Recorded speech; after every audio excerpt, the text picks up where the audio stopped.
Well, a very good day, ladies and gentlemen. Welcome to another Flight Data Sim live stream. Today it is the 24th of October 2024. It's 3 minutes past 3 in the afternoon here in the United Kingdom. We're back at X-Plane 12 in the excellent Felis 747-200. It's been a few months since we've last flown it. You know how much I love this aircraft. In fact, I'm not streaming for any particular event. I just really wanted to fly this plane and I thought, let's stream it again.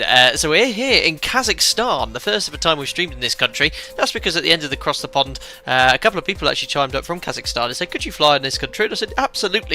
So we're doing a domestic sector, flight time around 1 hour and 25 minutes from the capital here in Astana. We're flying to Almaty, or Almaty, I'm not sure how that's pronounced, in the Felis 742.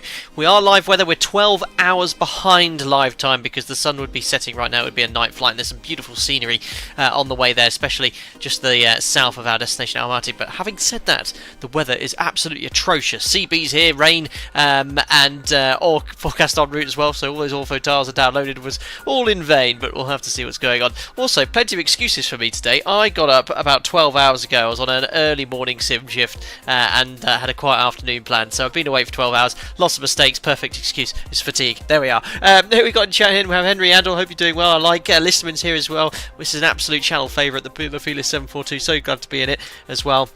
Who we got here? We got Ali the Nerd lol says, hi Flight Data Sim, hope you're doing well. Welcome to Kazakhstan. I think it was you that requested this in the Cross the Pond flight. Great to be here. Thrilled to see you visiting. It's a pleasure having you here. Don't leave without trying Besh Brumak, our national dish. I wouldn't know what that is, Ali the Nerd, but thank you very much for your request and for popping in today's live stream as well. The developer Felis Leopard's here as well. Hope you're doing well, Felis. We all love your aircraft, and sorry I just missed your mini update. It's a small fix Felis sent out as well, which will be available in the beta version of this aircraft. It's to do with the doors and the jet bridge. It's not a major issue, but otherwise the aircraft for me personally flew very, very well. I love flying this airplane in the sim. It's hard work though, being a 3-crewed aircraft. We'll have to see how we get on. Felis, here you are. Good evening, he says. The McAllen's here. Hope you're doing well. Hi there. Trucker Frank Lay is here too. It's a very nice, yes, absolutely. Fig Jam too. Information Alpha Fig said hello to you already. Joe Drage, one of the moderators, is here as well. Vixiel, I guess, is from Russia or some part of the world. I'm not sure there what you're saying, but thank you. Henry Yandel, King of the Castle, 747-200. I'm going to be careful. I don't want to offend everyone here. King of the Castle, yes. Here we are anyway. We are on VAT Sim, no events here at all, and this is all stock default airports we're using for the entire sector. They're really nice, the stock airports, as we well know in X-Plane 12. There we are. We're now Packet Airways Classic 742 livery. It's an absolute beaut. There we are, completely cold and dark. I've just preloaded the fuel and passengers though using the tablet. We're taking an extra 20 minutes of fuel on the standard block flight plan due to the fact there are some CBs forecast en route. Rafa66, hello. I'm going to start my line training on the 737 in Europe as well. Very good. You might be a colleague of mine. What advice would you give me? Thank you. Have a great flight. Cheers from Spain. Thank you very much, Rafa. If you're a colleague of mine, look at all the prepared documentation provided by your operator. They'll be the best bets to do. Your SOPs, make sure you're up to scratch as well if you've had a delay for your line training. All the best anyway. Good luck. Circuit breakers en route as listed in. I'm not sure what you're referring to there. Looks gorgeous. Is it Sky 12 X Enviro? Neither Cubics on. This is vanilla X-Plane 12 you're looking at here. Nothing else included, which is probably a surprise to you.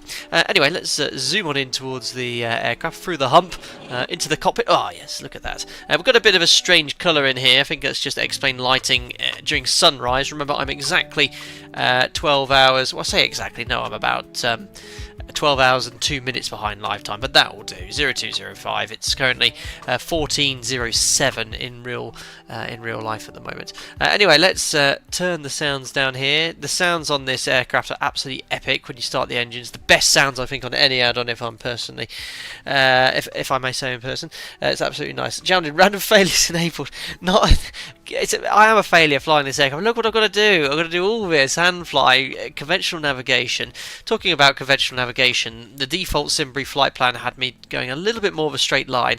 I've had to modify that routing slightly just to sort of accommodate the conventional SID and star. There was an RNAV star which was sort of straight in, but we had to sort of go a little bit east before we can head south. It's only an extra 40 track miles, but it just accommodates a conventional arrival. But there we are in the world, right in the centre of Asia.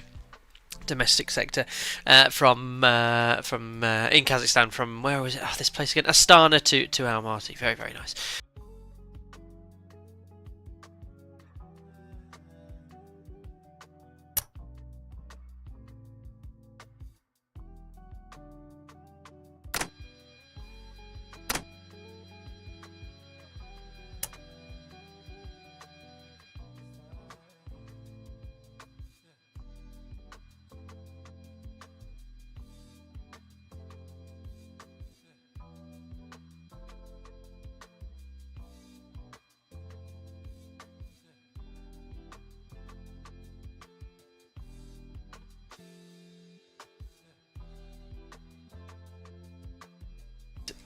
Sorry, guys.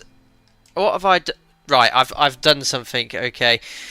My Q button I changed to Control Shift M, and I've somehow accidentally managed to mute myself. I don't even have a command for Control Shift M. The reason is Navigraph is Control Shift N.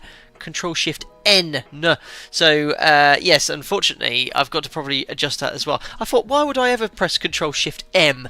But anyway, I must be careful with my buttons. Control Shift N has brought up Navigraph. Let me say what I was saying. We're taking an extra 3,500 kilos of fuel. All right, so 3477, which is just 20 minutes. Okay, this is how much fuel this aircraft burns. It's a significant amount of extra fuel, which is pretty incredible, seeing it only gives us 20 minutes. And these numbers here are the INS waypoints we're going to program, but we'll talk about that a little bit in a little bit more detail later. So if I just bring up the tablet next to Navigraph, you can see here the load calculator. I've gone for a full load of passengers, so for that passenger preset I pressed 100%. That fully loads it with 388 passengers. Cargo preset, 25% of the cargo is full. Any higher, I'm already exceeding my maximum zero fuel weight. The maximum zero fuel weight on this aircraft, if you look here on the flight plan, is 238 tons. We're 227.8, so we're very heavy with regards to what we have loaded. So our landing weight is only, well, I still say only, it's still 40 tons below the maximum, but there's a lot of capacity to have that there. It's me says, how do you get OFP on Navigraph? So you just go to your Navigraph utility, close the flight plan. Here, press your flight, and there you go. View Sim Brief OFP, and you can view it in Navigraph, which is quite cool. So yeah, I've manipulated the fuel calculator to ensure that we have that block fuel as well. So you can see here 35098, and we have, if I go home here, fuel 35252. So I've got the block fuel based off the flight plan already preloaded. So we'll close that. Fuel and passengers are loaded. I've already set this all up here regarding the ground. The doors open, the cargo doors are open, and the GPU is connected. So we'll now go onto the overhead panel and do the panel scan up here. So we'll make sure the flight control hydraulic power switches are guarded. Yaw dampers off. There's no RTO order brake functions. We'll leave that off. Arm the anti-skid. Body gear steering will want arm for pushback. We'll just turn on the storm lighting whilst we're on the ground here, and it will get a little bit lighter. Nav lights already on. IRS will move to standby to get that warmed up. Emergency exit lights we can arm. We'll do the boarding PA by pressing the 1 button. Ladies and gentlemen, this is your captain speaking. On behalf of the entire crew, welcome aboard the Boeing 747 Classic. We will depart shortly after we have our clearance and the cabin crew is finished with their preparations. For now, I wish you a pleasant flight, and I will be back during the flight with further flight information. I will be. There we are. So I've done the boarding PA, which triggers the flight mode, so you get realistic PAs throughout the entire sector. Seatbelt sign and fasten seatbelt sign is on. That's all pre-selected here. Radio master switches are on. We'll test the stall warning system. There we are. Stall warning's tested. Mach airspeed warning test is done. Over rotation test is complete as well. Engine anti-ice is off. I think the window heat might come on after engine start, but I'm going to turn it on anyway. Probe's not on at this stage, and that's pretty much the overhead panel set. I took the opportunity pre-stream to set this all up for departure, so I've got the nav aids required. There's no stop level, but we'll set flight level 100. This is the radial we need to intercept off the VOR here, 14.4, and heading bug is preset to the runway. The intercept heading after departure. We'll just cancel the instrument comparator, I think that is. You can see the artificial horizon topples when it's cold and dark, but it's now booting up and powering up, and the gyros are spinning up, so that will align up. Otherwise, that's all set here. Brake source low pressure, that's normal for this phase of flight. Instrument warning test, that's done. We'll do that. Altitude learning test, alert test. Test the ground proximity warning system. Glide slope. There we are. Glide slope. I'll leave that on because it will just keep on going. Rudder ratio test is complete. Engine instrumentation's all set. INS will load in a second. We'll just want to configure the panel, the engineers panel. Warm up the weather radar. Stand by. +5 on the tilt. And we'll just turn up the lighting here on the control panel. Perfect. Let's now look at the engineers panel. It looks like I'm powering a power station. There we are. The GPWS is annoying, absolutely. Walken 1993 for the altitude. The MCP altitude must be close to your actual altitude. For the altitude, the MCP. What you on about there, Walking 1993? Is that for some sort of self-test, I believe? I'm not sure, but I've just preset that to our clear level, flight level 100. We'll set the QNH later. You might be referring to something else. So, electrical power, that's all configured. Well, you know what? We'll start the APU because I want to get some conditioned air into the cabin. Yeah, very good. For the altitude test, understood. Walking 1993. That's understood. Thank you. We'll start the APU. There it is. It's booting up. Ground power will leave connected, and you can see here if we go to external power, we have 120 volts. Oh no, 115 volts AC and 400 hertz. IDGs are all off. We've got sufficient oil quantity. It's over 6.5 US gallons. All this is set as we need it. The lighting, we'll just turn the panel lighting here, and the background lighting. There we are. I think we can turn that up. Oh, that's to test all the lights, but we'll leave them on bright. Galley power on, and we'll move that to auto. You can see that's increasing the amperage. Galley chillers on, so we can serve our champagne. That's all set. Standby power's normal. We're preloaded. Gross weight's correct, and the fuel. Working our way here. My paddle scan's a bit archaic, but trim air will turn on, humidifier on. We won't turn on the air conditioning just yet, but gas bar leave off because it makes an annoying sound. So recirc's on. That's all set. I always forget this. I think you set this to cruise minus 100,000. So we're planning 350. Do you then set 34 or 36?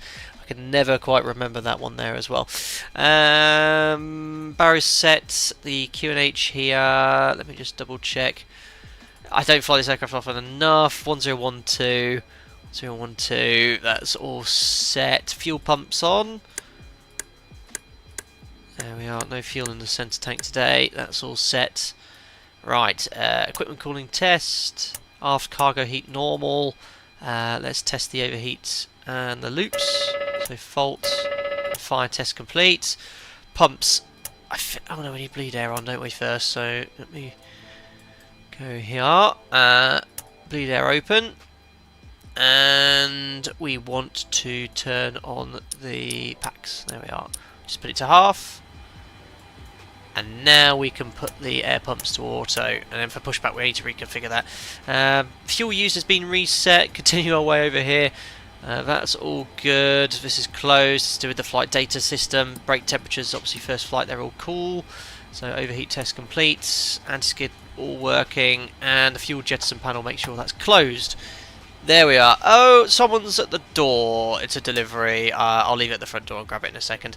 It even has a distinctive yellowish 70s hue. Yes, Jack. All right, guys, just give me 30 seconds. I'm just going to get to the door.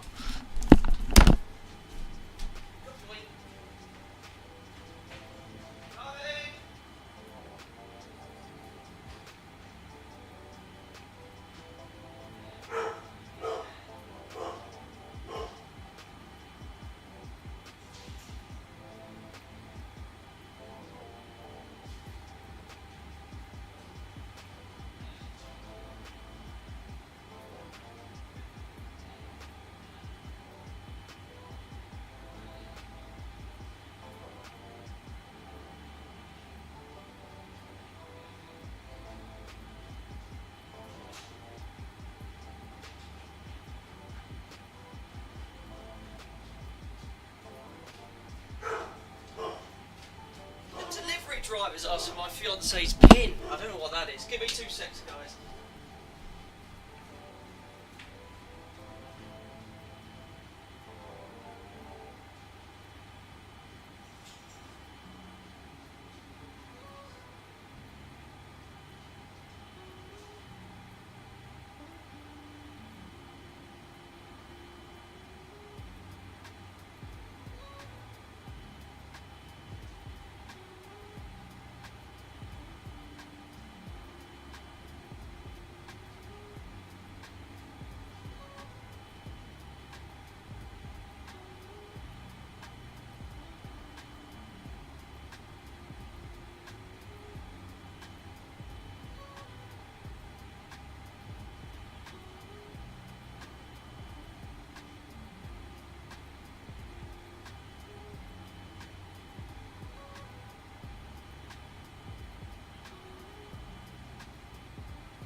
Oh, guys, I'm so sorry about that.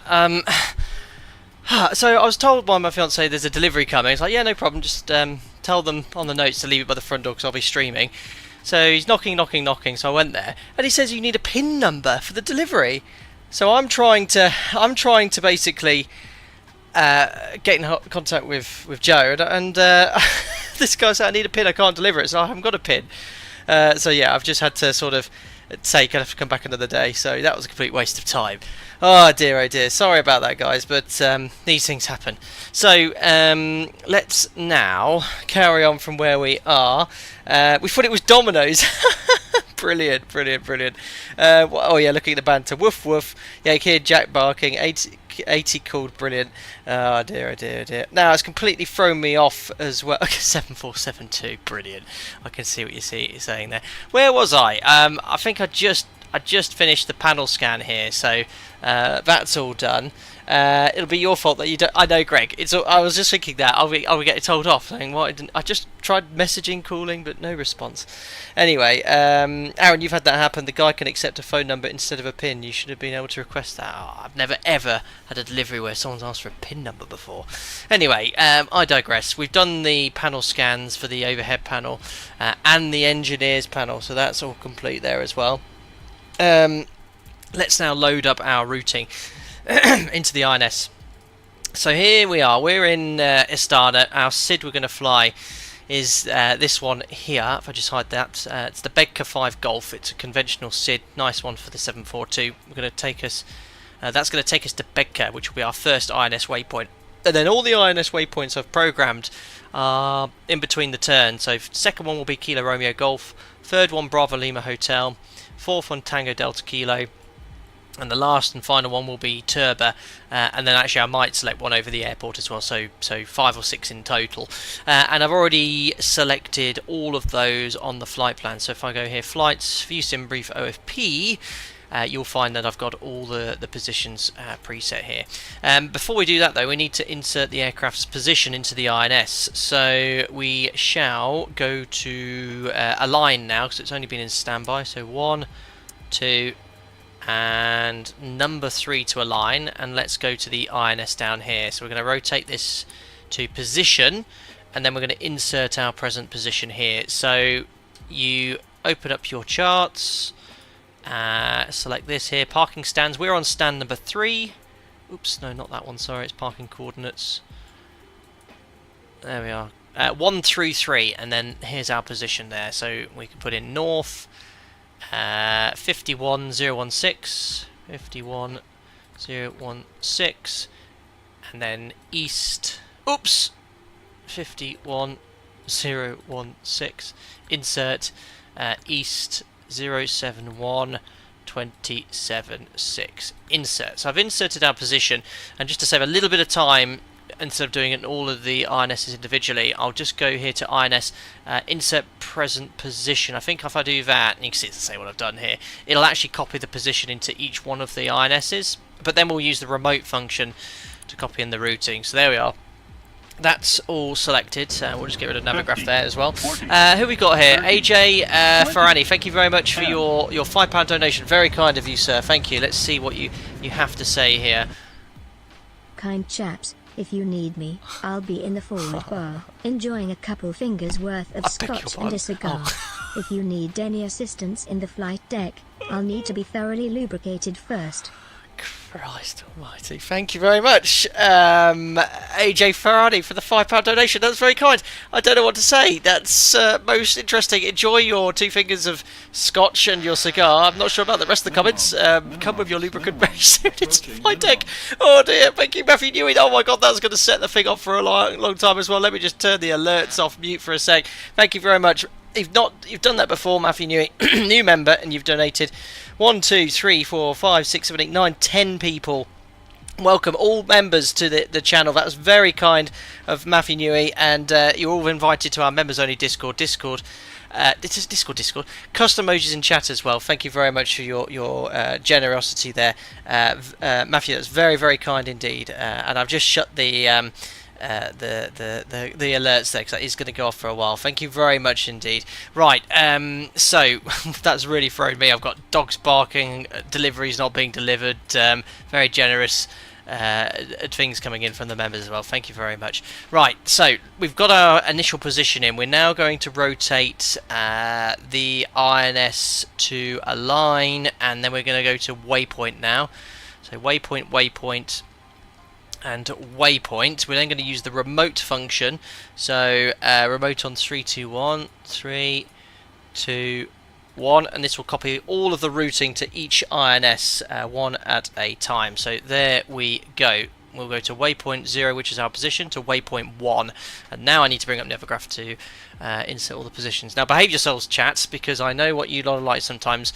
You can sometimes throw me off with coordinates and figures, so I'm not going to look in chat for a second.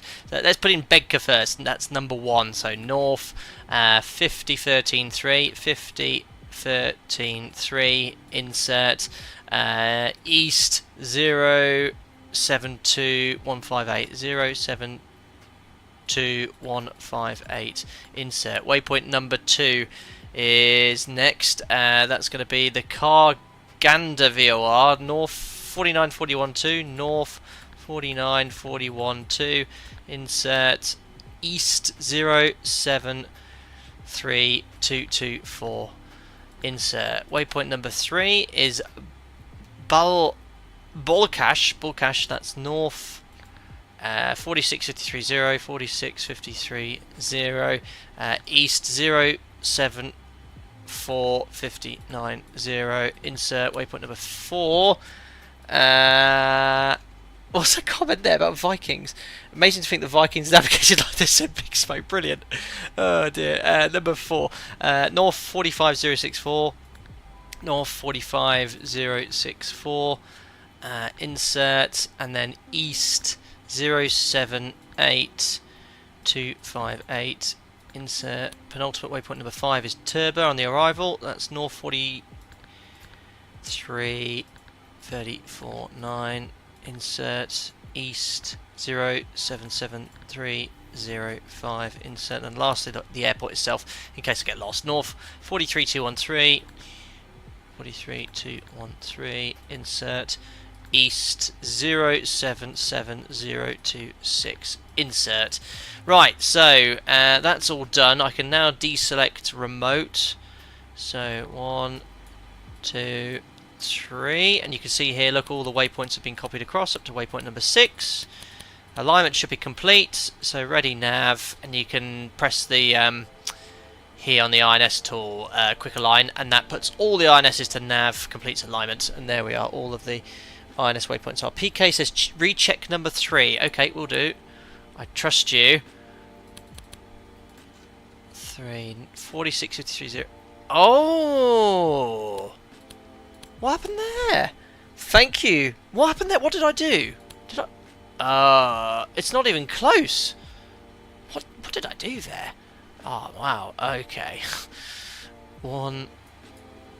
Okay, I need to make sure I put this on here correctly. Remote. So, what? I don't even know how I managed that. Thanks, guys. Waypoint number 3. I hope this doesn't break it. North 46, 53, 0. Insert. East 074 59, 0. Insert. Remote. I forgot insert in between, thank you. So 50, 49, as long as it keeps going down on the latitude, 50, 49, 46, 45, 43 as a gross error.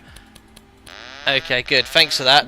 I can't believe I missed that. James, thank you, 28 months, what did I do? Always comforting to hear from the captain. What did I do? I don't know. Oh dear, oh dear. Thank you very much for your continued support, James French. A little over 2 years, thank you indeed. Everything else looked correct. Cheers, Bomb Tech. Thank you very much to whoever that pointed out as well. PK, very kind of you. Big Smoke, does the old INS system perform route actually checks with radio aids, or does that need to be done manually? I don't think it does with nav aids, but you can do DME updating. I remember speaking to a couple of 742 pilots in Felis, Jan or Jos, He said he very rarely used it unless it was an extremely long sector, so I think you can do updates because it will drift over time in INS. Right, INS is loaded. This is all configured as far as I know, so let's now run the checklist. How we're doing for time? We're doing okay, even though I had a 5-minute delivery issue. Right, let's start the checklist, see how much I forgot. Pretty much all of it, Start probably. checklist, please. Gear lever and lights. Typing Down is and an check. op, yes. Brakes. Parked. Start levers. Felis, I noticed during the engine start the Radios. EGT increase is a lot better now, On a and lot check. more realistic. That's great to see. Flight control hydraulic power. On. INS. Check and nav. Compasses. Slaved. Window heat. On. Oh, you do turn the window Seatbelts heat on. and no Perfect. smoking. On. Emergency lights. Armed. Exterior lights. Check. Perfect. Flight instruments. New Skies up and running as Check. well, guys. Altimeters and clocks. Control Shift N. Thanks, Listerman. You know 1, my shortcuts. 0, 2, 6. Set and cross check. Radio INS switches. Radio. Radar and transponder. Standby. Indicator Perfect. lights. Check. Engine and wing Whilst that's anti-ice. going on, I'll order better pushback. Off. Stall warning. Connect tug first. Check. Ground to cockpit. Mach Still is airspeed driving warning. up. Check. Auto brakes. Check and off. Body gear steering. So far, so Arm. good. Oh, yes. Anti-skid. On. Autopilot and Pressurization flight panel director. not set correctly. Check and off. So cruising at 3.5, I've set Takeoff warning. 3.4 auto. Oh yeah, so do a config warning horn. Check. Perfect. Auto flight enunciators. Check. GPWS. Check. Here comes that beastly Instrument tug. warning. Absolute tank. It's like I wish I had one like that for airport sim Check. during cross the pond stream. Instrument source selectors. Oh, 3.6 the other way. Oh, yeah, it Normal. was one or the other. Reserve brake valve. Thank you. Closed. Spoilers. Okay, all doors and Down. hatches are closed. Static Ready to selectors. connect. Normal. Oxygen mask and regulator. Oh, the edge pump shouldn't be off. Check On and yeah, emergency explain 12. off. Are these meant to be off? Brake pressure. Check. Stabilizer trim.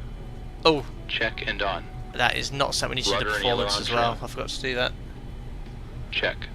Checklist completed. Good, so just before we carry on, I'll complete the takeoff performance calculator, which is available. So you can load the information from the sim, 29.7 CG, flap 10 for departure.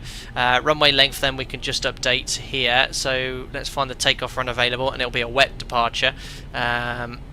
So it's a long runway here, 3,500 meters. Taxi. Where's takeoff run available? Oh, I can never remember where they are on Jeppy charts. Takeoff 4, takeoff run available. It's runway 22 for departure. Runway head 3.5, so full length. So 3,500. Elevation here is. Let me just find the chart information. Excuse me. 1166. So we'll just set 1200. Runway heading is 22. I'll put the slope as flat. It's wet temperature outside used from the sim. Perfect. 1013 is the QNH, which I have set already. Was it 1013? Oh no, 1026. How bizarre. Oh yeah, that was from my test sector. 1013. I've got the sync feature on, so that's set. And flap 10 will use. Those speeds look very low. Oh, because they're wet speeds, aren't they? There we are. And then V1 very low, 117, VR 136, V2 151. So set bugs. Look. So you can press this button and watch the bugs. Love that feature. Set the trim to 3.3 units. So I need to put the stab trim in the down position to give myself more margin. I'm not sure why you have to do that. This is 742 stuff. Initial pitch will be 17 degrees. Optimal climb above 10,000 feet will be 303 knots. So takeoff performance is complete. There we are. Let's now continue with the engineer's pre-flight checklist. Battery on. APU panel. Check. Auxiliary power. Check. Engine oil quantity. Check. Fuel quantity. 3,5,1,2,4 kilograms. Fuel panel. Check and set. Pressurization controls. Check and set. Bleed controls. Let's see. Perfect. Off. On. And these are off. Check and set. Oh, I think these are off. Are these off for the engine start? Hydraulic quantity. I don't remember. Check. Sim Pilot EPR Pro, plus computer. the plus of this old bird, absolutely. Wait. Turn on electric hydraulic pin. Sorry. Yeah. So, off on this. And the electric hydraulic pump is that one for the pushback, correct? And then these can be off. Or no, you need number 1 and 4 for pushback, if I remember rightly. EPR computer, yes, this is the one that goes to go around briefly, but then back to take off dry. Where is it? There we are. Go around. Circuit breakers. Oh, you turn on 1ADP Check. for pushback. Indicator lights. Roger. Check. Electrical panel. Back to pushback, so we'll leave it as it Check is. and set. Air conditioning controls. Let's see. So air conditioning controls. Is it now bleeds off? Nope. Packs off, I think, for the engine start. Check and There we set. are. Fire control and wing overheat panels. That's been done. Check and set. Gasps. Yeah, I don't like the Cooling. gasper though because it's noisy and annoying. Check. So we just have to overheat. Passenger oxygen. See, it's like Check. makes this Hydraulic panel. hissy sound. It sounds like something's leaking, This. which I think is accurate, but we'll leave it on. Right, hydraulic panel's not set. So what?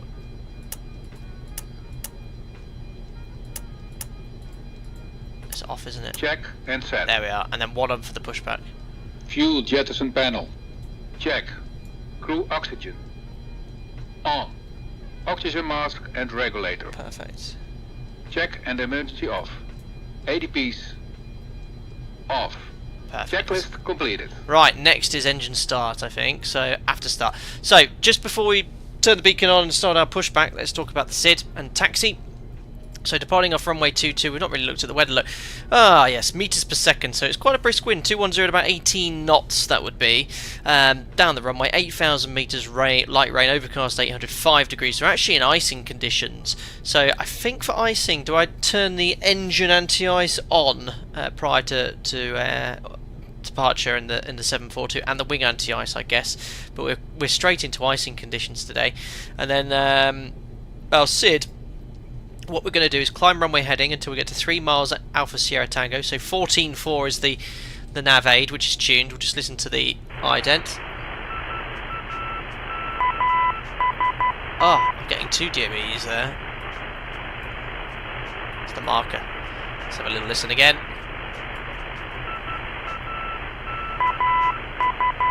That was Alpha Sierra Tango. So we've confirmed the nav aid identified, and we're going to climb straight ahead, runway heading 3 miles. At or above 1,800 feet.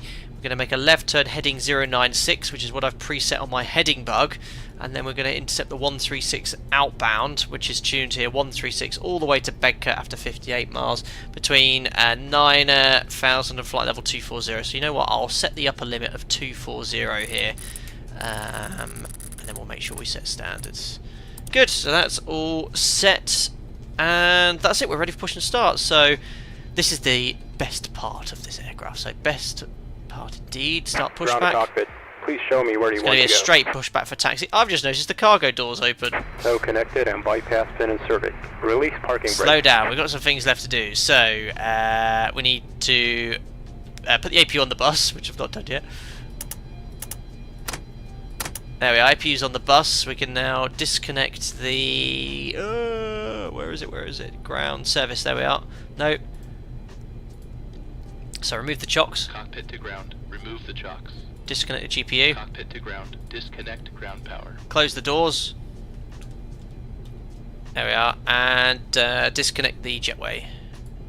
Which I think does it Chocks automatically. removed. There we are. Chocks removed. Ground power disconnected. Ground power's off. And we can now move the start valve to on. Ready to start the engine. Excellent. Sounds good. Ready for engine start. Oh, it's just the build up to it is just so good. That's so good. Right, I think we're all good. So, beacon is on. Push and start's ready. Just make sure outside that we've got the beacon light flashing. There we go. Tug is connected as well. Just double check to make sure we've got new sky up and running.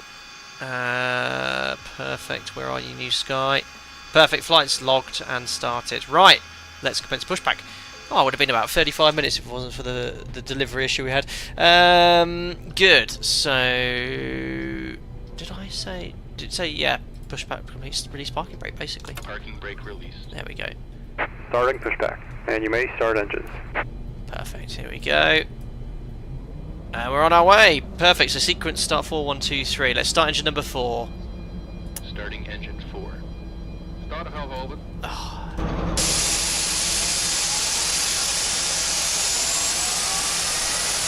Yes. Yes, yes, yes.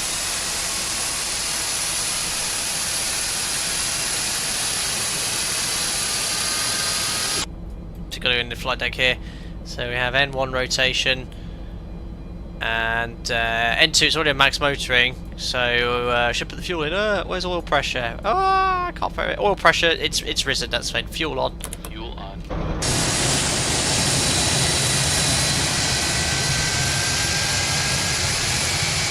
Excellent.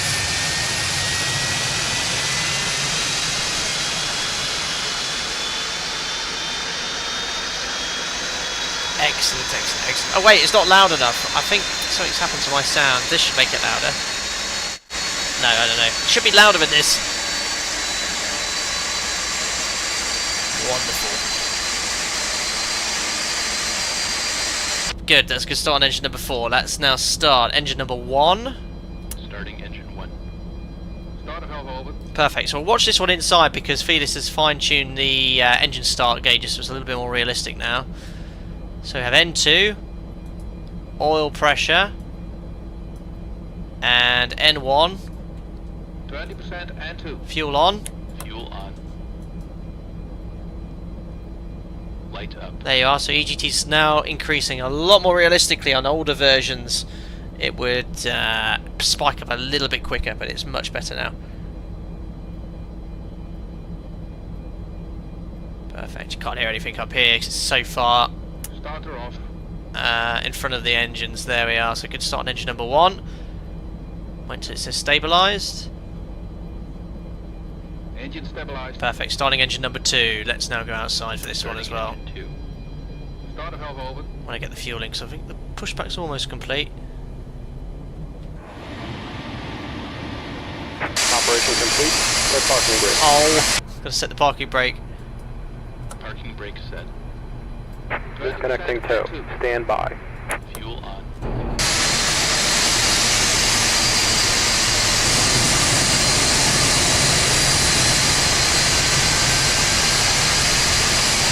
Amazing, I love it.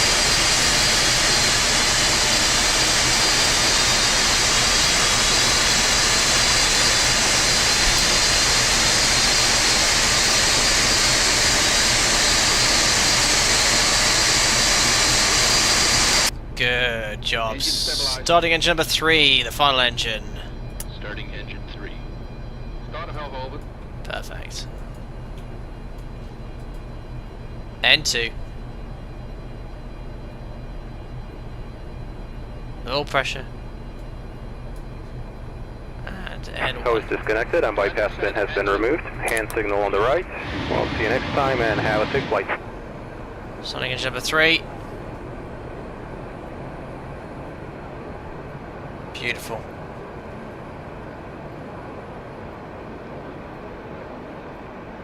Hi Hayden, hope you're doing well. Happy after Moontide, he says. Hello. Wonderful. Now, 4 good engine starts. We're only burning a mere 850 kilos per engine on the ground. So what's that? 3.4 tons an hour sat here. Just ridiculous.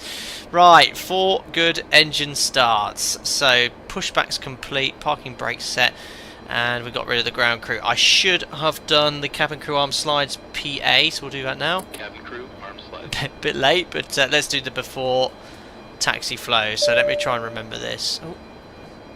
All doors are closed and armed. Thank you.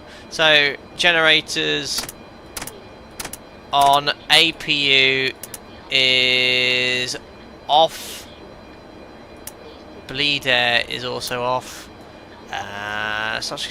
And then these can come to off as well. I'm just trying from my head. Generator on APF starts, so just Pro-Peat on. Anti-ice we want to turn on. Wing anti-ice on as well. Can we do that in the 742 before takeoff? I've done it now anyway. Air conditioning, so we want these on. They'll come back off prior to departure, but on for now. Sort of these on. Flaps to 10.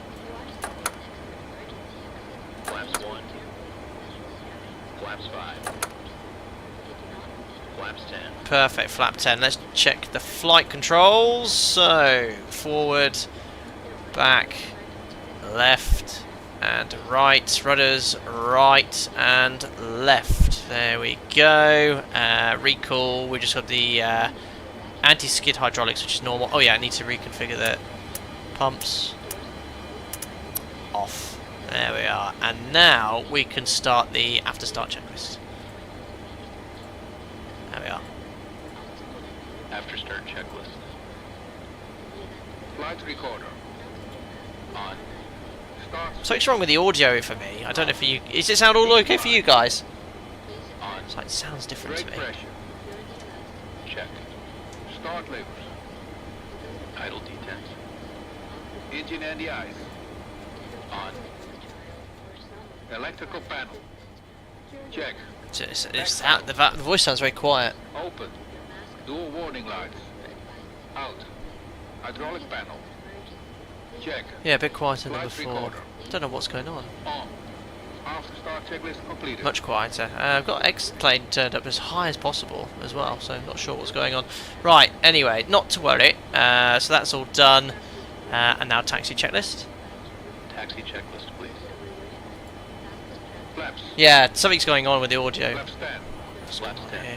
Takeoff data. EPR and airspeed bugs. I've got it literally everything turned up as high as possible as well. Stabilizer trim. Set in green band. Probe heat. On. Flight controls. Check. Yaw dampers. Oh, Check. Seatbelt and shoulder harness. Check. APU. Off. perfect. Fuel heat. Off. Let me check the volume on the audio And panel. cross weight. That's what happens when you have a delivery pin. No, but it's a Windows thing, Felis, not your aircraft. The whole Aft cargo heat. PC's gone quiet. Normal. Seatbelt and shoulder harness. Including the music. Check. Was it explain? Taxi checklist completed. There we are, taxi checklist complete, and then we'll do the before takeoff when we get to the hold point. Perfect. Hello Captain, approach to UAAA is quite nice and scenic, enjoy it. We will do, we will do. Is this explained on Microsoft Flight Center instead of me? No, this is explain 12.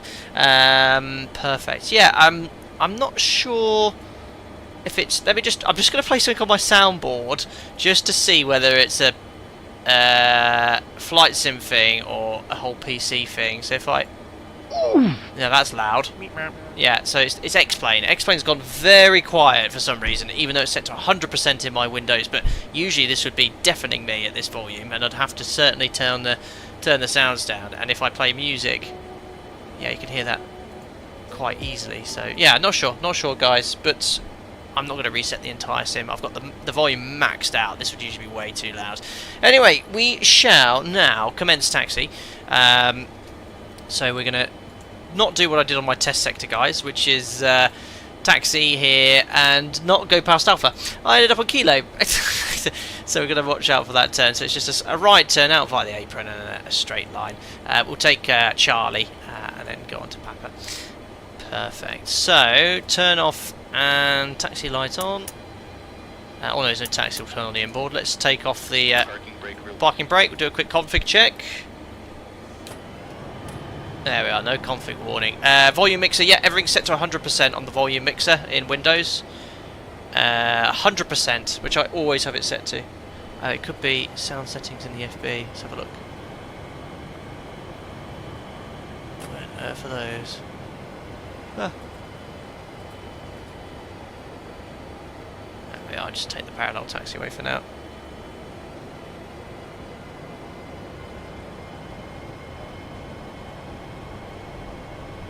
Could be something running in the background, yeah. Well, this should be loud enough. That's loud out here. But it would be a lot louder usual. Usually.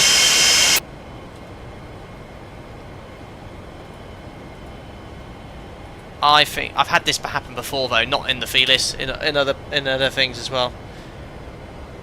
Yeah, outside will always be loud, but it should be louder.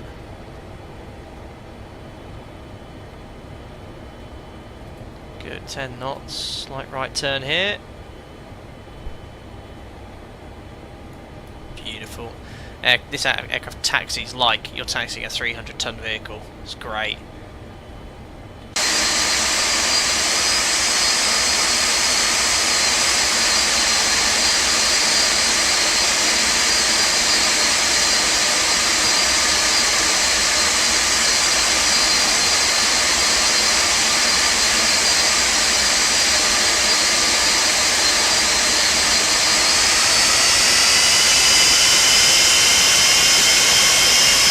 So realistic.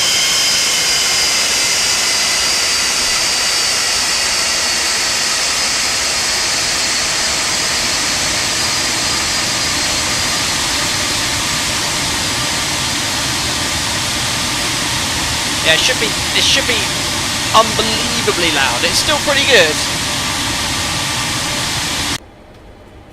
Yeah, this is not a Felis 742 issue, guys, with these sounds. It was fine on my test sector. This is a Windows thing going on. Well, something to explain 12, but someone said they had it when using Volanta. I wonder if there's an app conflicting with it in some way. Maybe Streamlabs.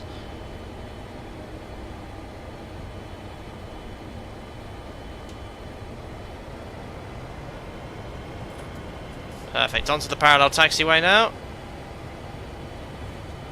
Oh yeah, I should be unicoming, shouldn't I?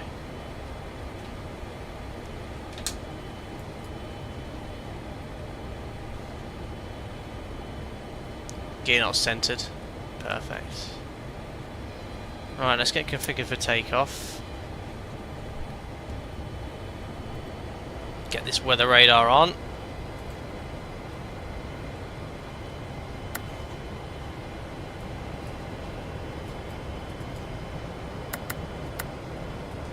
Perfect. Answer the call yet? Cabin ready. Perfect. Cabin is ready, so we'll seat them for departure, number 3. Cabin crew, take your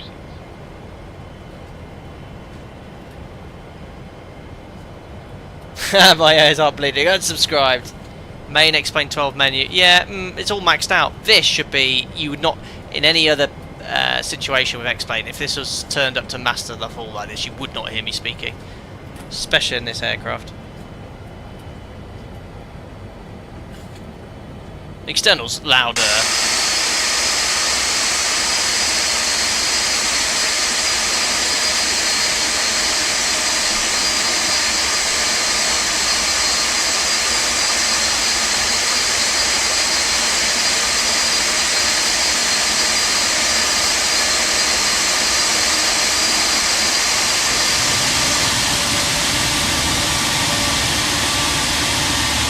Awesome.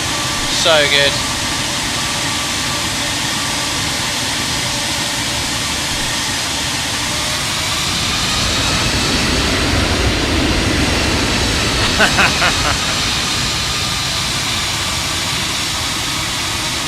I just thought I'd give it the beads. Right. There we are then. We need to take a right turn here. Need to turn the wipers on. Ah, they're not the wipers. Or are they? Ah! Welcome. Just gonna change something here quickly for a second. Oh. Ah, that didn't change anything, unfortunately. Right then, there we are at the whole point. So we'll just run the before takeoff checklist. Before takeoff checklist. Perfect. I think consideration. Oh, it's very quiet, yeah, but this is not Felis. This is something's happened to X-Plane to make it very quiet. Turn it up slightly in Streamlabs, but that's not going to make much difference. Transponder TARA. Check. Ignition. Light start. Body gear steering. We'll turn it off in a second. Packs off for departure. We'll skip body gear steering because I'm going to line up. Back valves. Closed. Pressurization mode selector. Perfect. Auto.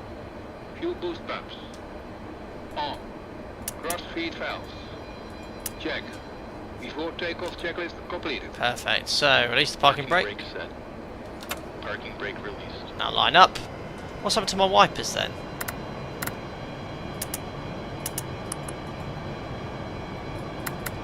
I mean, what? Ah, there we are.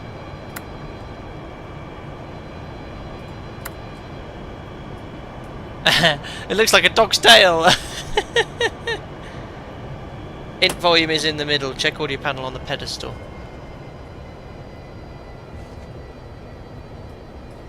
Yeah, I think Felis, I've had this before in other aircraft, buddy. It is a floppy wiper.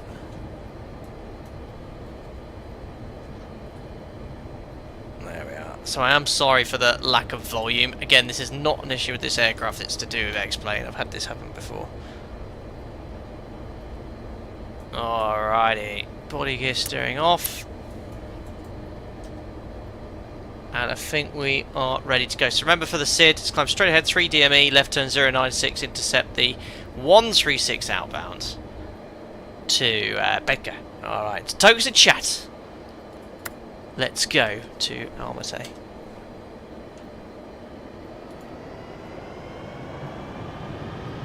Stabilized. Perfect, engines are stabilised. Set takeoff thrust.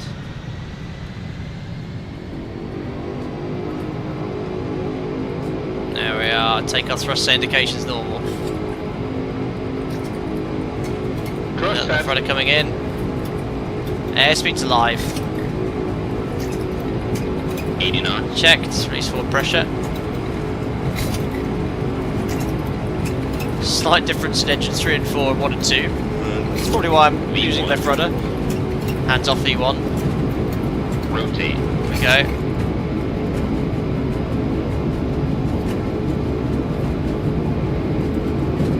There's a dead band. There we are. Gears coming up. Gear up. And trim. Just going to maintain. And V2 plus 10. About 160 knots of trim. Let's get these wipers off.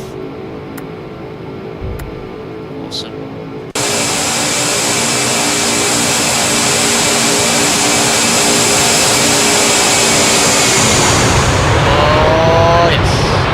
Hope that's not fuel I'm jettisoning.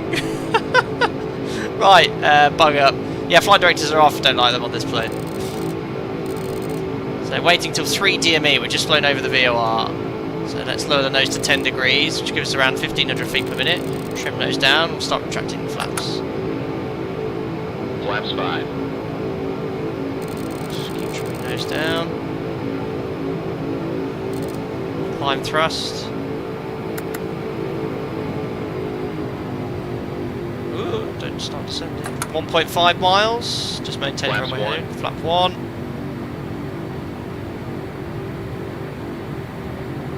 And flaps up. Flaps up. Up 250. 2.4 miles, getting ready for that turn at 3 miles. Out the clouds we come. Now 3 miles and we're on top of the cloud. Left turn and we're pitched for 250. 25 degrees angular bank. There's a little bit more.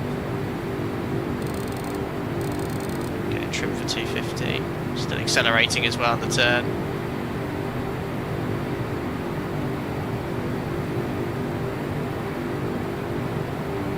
That's 240 knots.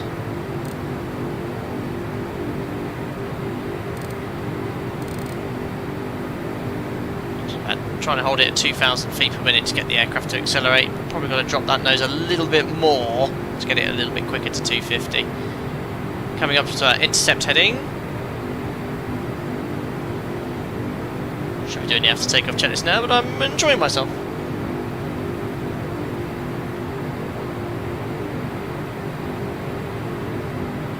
So here comes 096.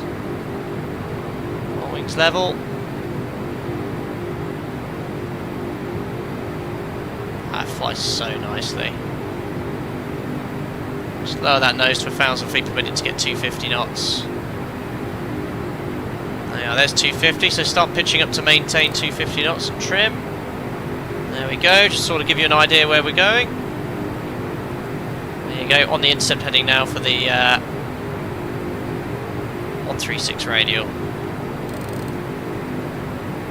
Perfect, so we'll get the automation in now on the intercept heading, so we will go command, and just go IS hold for a second. So what are we at, 240 knots, which is fine. We'll arm nav or Vorlock, so it's going to intercept that radial automatically. There we are, we're on that heading, as you can well see. And we can do the after takeoff checklist now, so packs on one at a time.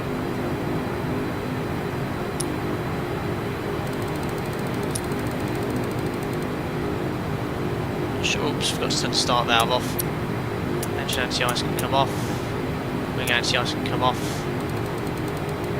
And ignition off, gear to off, after takeoff checklist.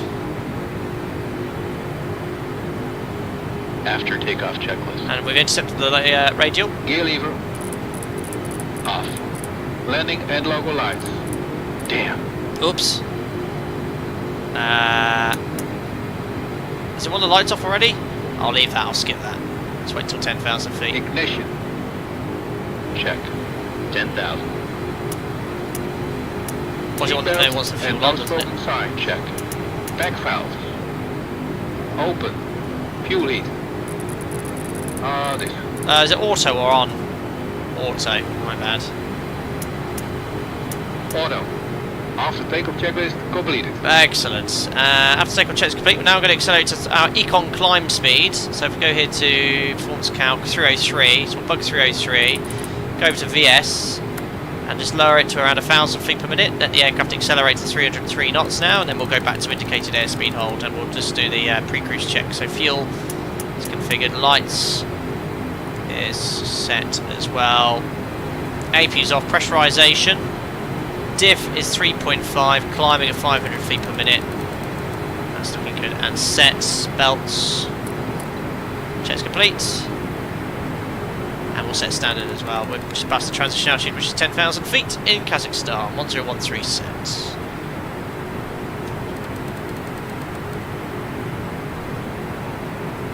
Oh, look at the weather. It's looking a bit dramatic.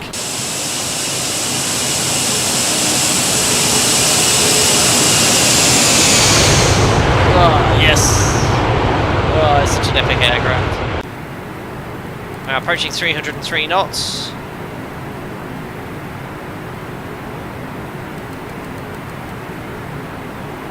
Econ climb speed 303 knots. Barbaric. There we are. Pretty much there now. 303. IS hold. And we'll climb up to our final cruise level 350. Well, that's armed. Now I can turn it down a bit because it is louder. Awesome. Spot of engine anti-ice needed. Coming into a bit of cloud, and the total air temperature. Static's 14. Where's the total air temperature gauge? Isn't it down here somewhere? Yeah, 3. Let's turn on a little bit of engine anti-ice. Do I need to put the ignition to flight as well? I'll do it anyway. Sweet. So we're now inbound to the VOR. Outbound from the VOR Astana to Benka. What we'll do now, if I close this, is get INS up and running. We're already inbound to the correct waypoint, so what we'll do, we'll go here to waypoint change.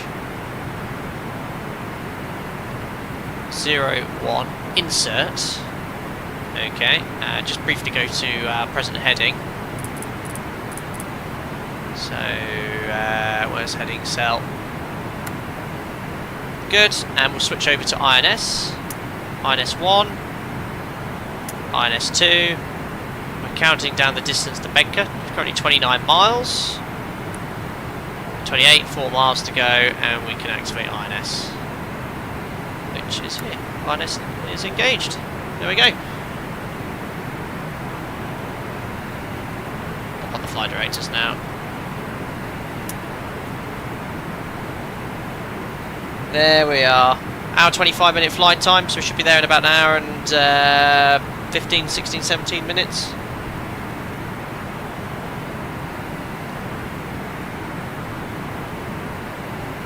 Into the look we go.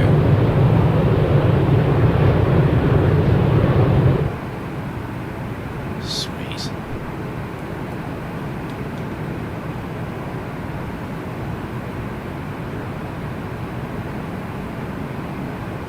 Rohi, what was that vibrating sound just after takeoff? It was probably the nose wheel coming into the nose gear hitting the snubber. Presuming it has the same design as the 737 with regards to that. Oh my goodness me! AG Ferrani, are you still here? AG Ferrani, I did not realise you gifted 10 members as well. I've just seen it said new members to join 20. I was like, wait, hold on, Matthew did 10. AG Ferrani, was it muted when that happened? Thank you very much, buddy. I've just seen here 10 gifted members from AJ. That's crazy. Thank you very much, buddy. I didn't even see that come up. Was that whilst I was downstairs trying to organise the delivery package? Very kind. Thank you. Wow. Very, very kind.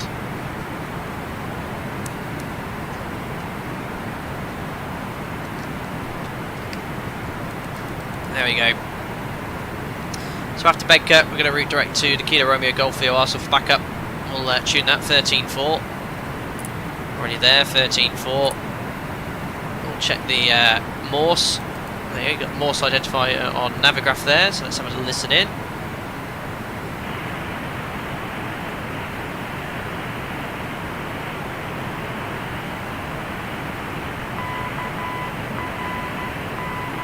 Perfect, so that is Kilo Romeo Golf identified. Passing 20,000 feet. Hello Louis from Venezuela, hope you're doing well, buddy, nice to see you here. Alves says, the loss of the departure. Good evening, Captain, how's everything going? Very well, thank you very much. We're one of my favourite add-ons ever. Short domestic sector in Kazakhstan. Although the weather's not very nice today to enjoy the view.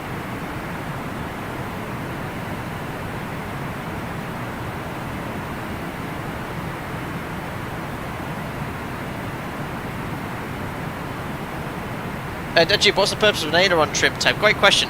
We have aileron trim in the 7.3, but I've never used it. It's to sort of equal out any rolling moment, but generally speaking the rudder trim is used for that. I've actually never purposely used the aileron trim. In fact, it's quite dangerous to use. If the autopilot's engaged and used, it actually masks any aileron trim or any inadvertent aileron input. Matthew, pretty sure all of us real-world ATPs adore this plane. So much fun to fly in the sim. Yeah, I know, it's awesome. Usually, Matthew, when I stream, it's usually for across the pond or a VATSIM event or someone sent me access to something. This is one of the well, actually, not one of the few. There's a lot of aircraft I like to fly, but this one I always come back to every 3 or 4 months. You know, just want to go, yep, I love this plane, and I'm streaming it this for me because I genuinely enjoy, you know, downloading the latest update, installing it, taking it for a spin. So much fun.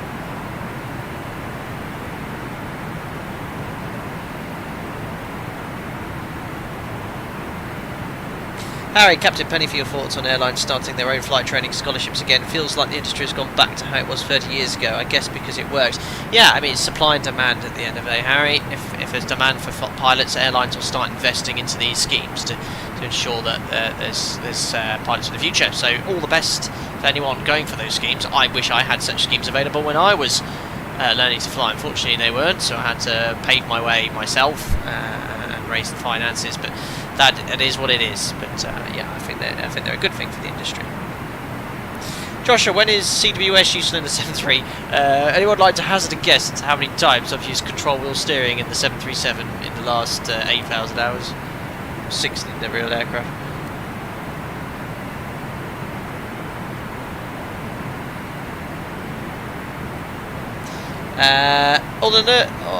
Ali the Nerd, sorry. Hi Flight Sim, what are your first impressions of Kazakhstan? I know the weather is rough this time of year, it happens every autumn, but I'd love to hear your thoughts on the country overall. Well, I must be perfectly honest. Ali the Nerd, I know very little about Kazakhstan, apart from that it's in Asia, and it's somewhere I've never flown to in real life, because we don't fly out this part of the way, but yeah, I mean, I'd have to do some research, but flying over it virtually, Ali the Nerd, is great, although I can't see much today. We're in high altitude cloud the whole way. But I flew the approach into Almaty early, and it's beautiful, so that looks very, very nice. Yes, but what's the opinion on Borat, Ali the Nerd? I mean, that is unfortunately my only knowledge of the place to fly that. Yes, 0 times I've used control wheel steering in the real aircraft, unless I've inadvertently engaged it by accidentally selecting an engaged pitch and roll mode, but no, I've never purposely engaged it. The only situation where we'd actually use it is probably would be in severe turbulence, and I would say in 13 years I've never experienced, as it's defined, severe turbulence. You actually look at the definition, it means aircraft's not in control, and I've never had that situation.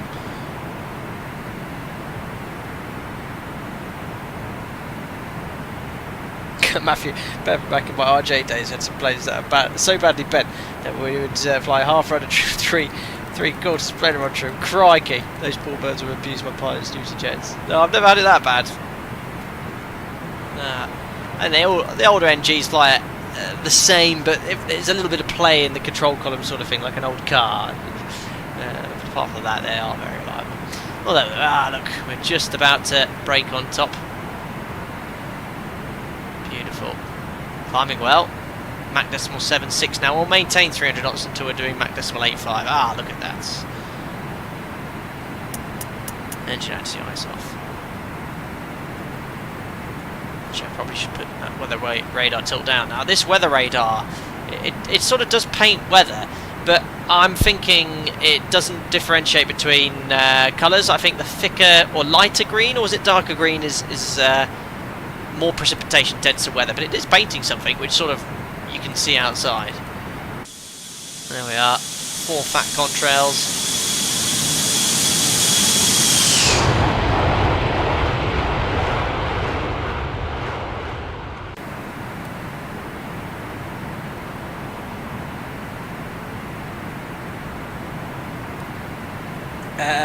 Ali the Nerd says, I think the Borat movie is supposed to be funny, but it shows Kazakhstan in a bad way.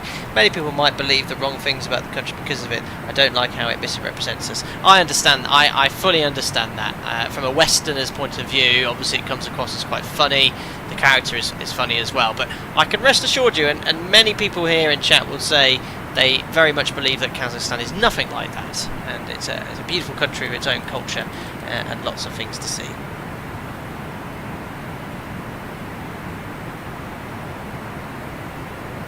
Anders said, what's the actual use cases of CWS? Yeah, literally, the only quoted manual or thing in our manual describing the use of control wheel steering is in severe turbulence. We just use it to hold an attitude and let the altitude and speed sort of fluctuate.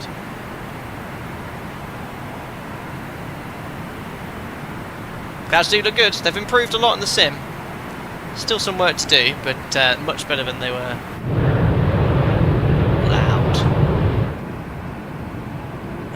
Yeah, they look angry, don't they?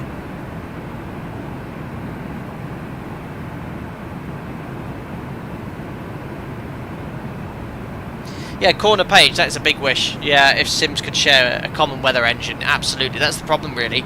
If you choose to have weather or working weather radar, you know, if you're a Microsoft Flight Simulator, what are you going to do? You know, it's not going to be as realistic if you're trying to avoid weather on VATSIM and online network and no one else is.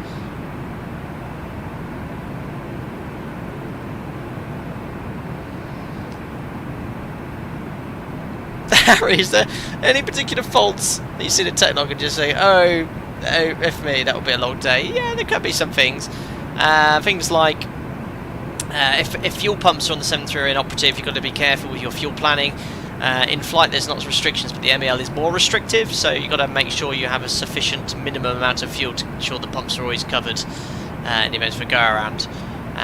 So you've got to update your fuel burns, work out the additional fuel burn from that weight of fuel as well. But we're quite lucky that Lido flight planning, in a lot of the MEL items are catered for in the flight plan. There we are, over Kilo Romeo Golf, making a right turn. But yeah, FMC and op can be a bit of a pain. No RMP approaches or RMP sits and stars, which is sometimes you have to adjust and accommodate with ATC. I've not had anti-skid and op yet, but anti-skid and op can be, you got to be really careful with. But no, I've never had anything that's been too taxing. Auto throttling up I've had a few times. That again isn't too bad. Yeah, it's not like the autopilot's in up. You just got to be a little bit more vigilant on the speed in the cruise. That's all. Yeah, Hans, I've heard someone shared this on Discord yesterday, the members' Discord. I need to read about it, but yeah, an American pilot called in fatigued mid-air because the auto throttle was in op. Each your own, you know, but if he's had a long day and he's expected to do a long sector, then absolutely. Now, regarding duty time and if you want to increase your duty and use minimum, what's the word I'm looking for? I've completely forgot the word. Oh my goodness me. Discretion. If you want to use your discretion, you need to take into account weather, in-op items, crew experience, if you're line training, etc, etc, whether to decide whether you use discretion or not. And auto throttle or not would definitely fall into that category of yeah, that's extra additional work, and if it's a long duty, 12 hours, I've got to take that into account. French ATC and not brilliant. Oh, hold on. Too busy enjoying that view. Yes, Mach decimal 86 are going a little fast. It's okay, we'll maintain that speed, no problem. So we'll go to Mach hold now, Mach decimal 87. Oh, it's gone. It doesn't matter. We'll go auto throttle to Mach hold now. There we go. There we are. So Mach decimal 87. It's a good speed, just below MMO, but we'll take it. Hans, yeah, listen to this. You should listen when you get the time. Have a listen in. Oh, should we have a listen in now? Hold on.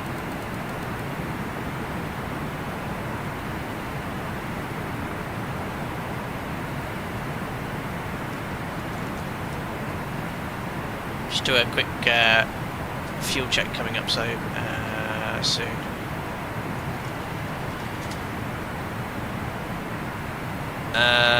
Where is this? Who is it on? What was the airline?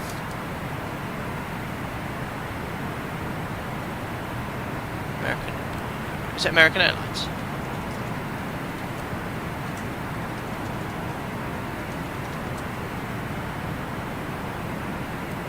I can't find the video.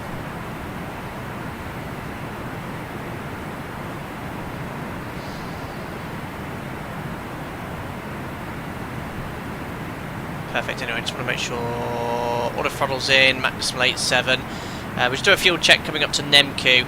Top of descent is quite easy to calculate, or based off today's flight. We'll talk about it later. We'll be probably descending in about 40 minutes, 35-40 minutes.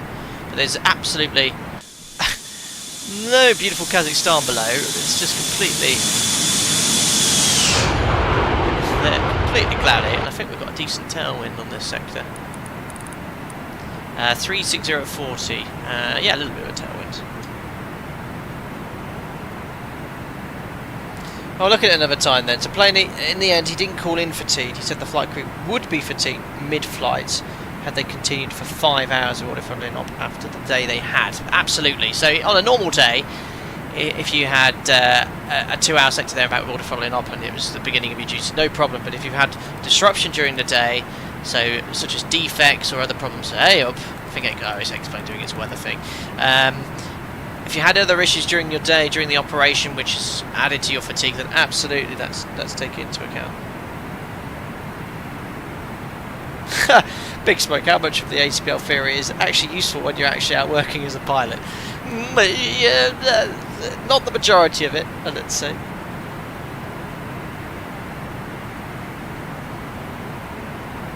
Not the majority. Just make sure I have not killed anyone. We are pressurised, aren't we? Yeah, cabin 0, cabin altitude 5,000 feet. 5,200 feet, diff pressures. Holding about 8.5 psi. We've used, how long have we been airborne now? 23 minutes plus taxi, and we've used 2468, almost 9 tons of fuel in 20 minutes.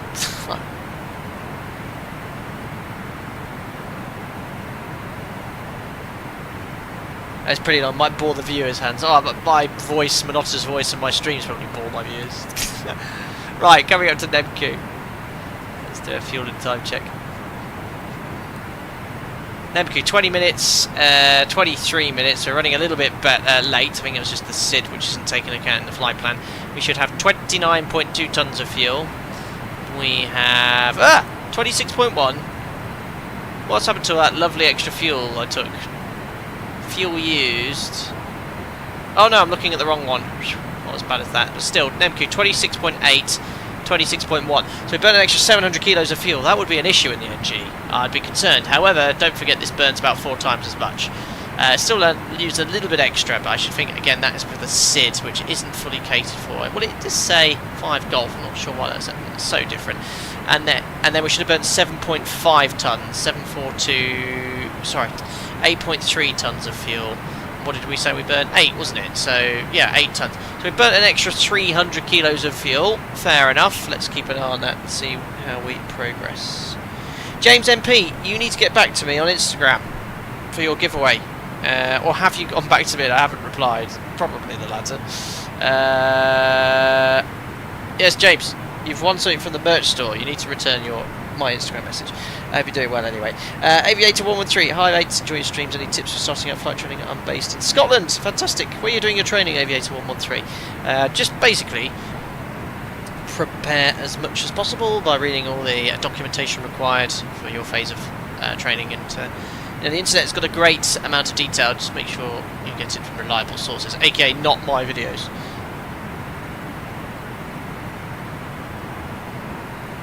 Hands up. Fully understand the captain. I was just interested in the captain's view of it. Said we're returning, having a 10-minute discussion on the legality of it.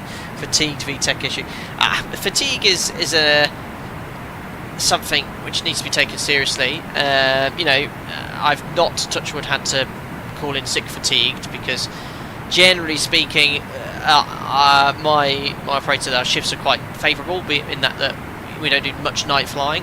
If it is, it's usually unplanned or some sort of disruption, but I do ensure I try to get rest, but I've never had to actually call in. But if it's there available, it's there as a tool. We don't want anyone flying fatigued at all. So, but yeah, I've used discretion in the past. I've always asked the crew, are you happy to take discretion? If anyone said no, I'm tired, I would accept that.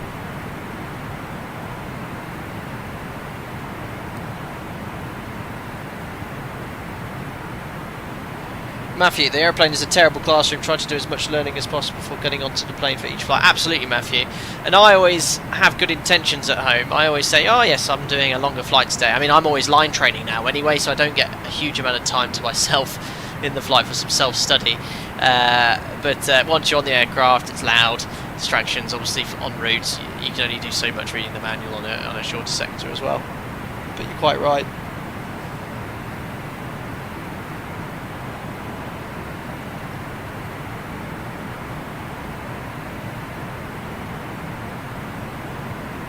I mean, are you collided with an aircraft in Vatsim whilst landing up? Whoops, be careful.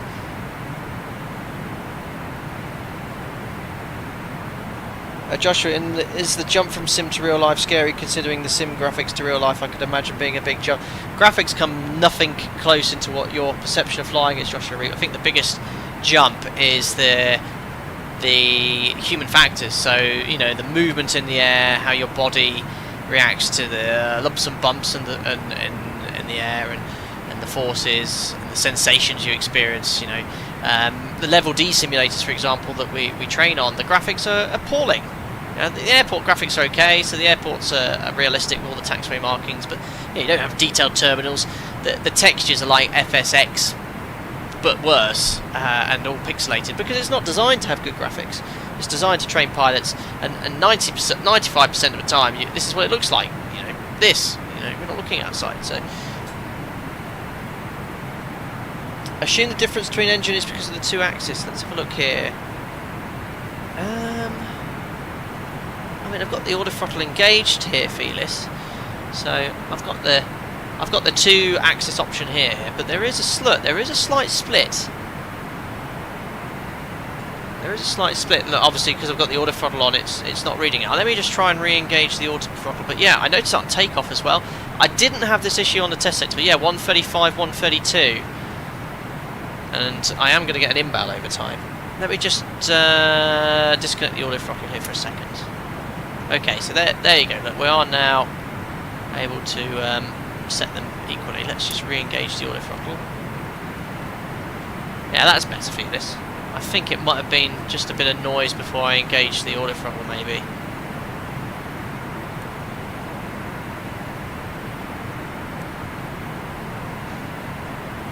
There we go. Oh! Is the auto throttle on? Yeah, on. Perfect. 8, that's max plate 7. Perfect.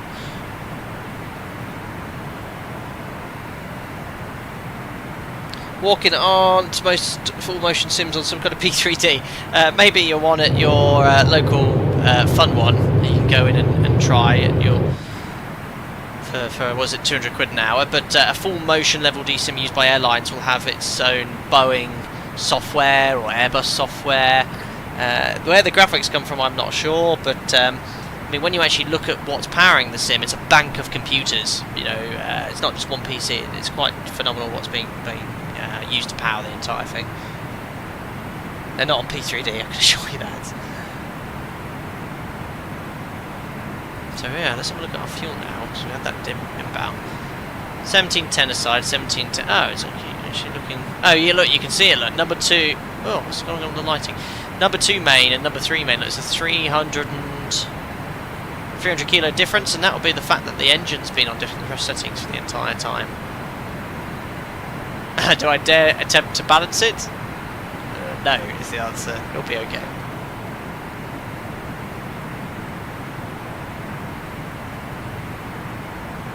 Felis, say, does 737 auto throttle move each throttle separately? Is there a difference between Classic NG Max and how their auto throttle works? As far as I know, Felis, they don't work independently. Both thrust levers move simultaneously at the same time. You sometimes get a slight split.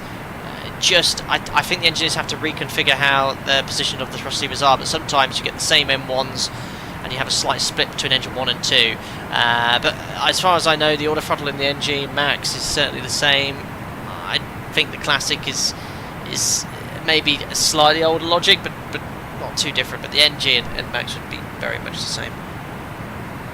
Explain, signing off for Noha. Very good, Japan. Good night. Thank you very much for popping in, buddy.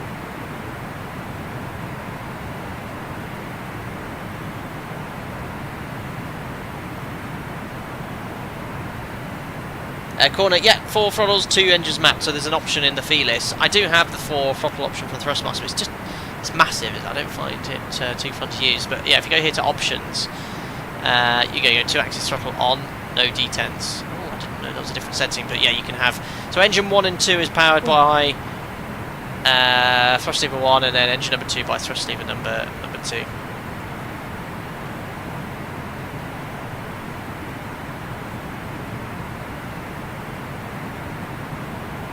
Why do the thrust levers have 3 levers? I think it might be misinterpreting what I probably said, or you've seen Metoxoid, but you've got maybe on this. So I've got 2 for the engine and a speed brake here. That's probably what you're referring to. Good. We're now inbound to Bravo Lima Hotel, so we'll get that VOR tuned now. We can use that one. Frequency 1137. There we are, RMI is pointed towards the VOR. Just ident nav one.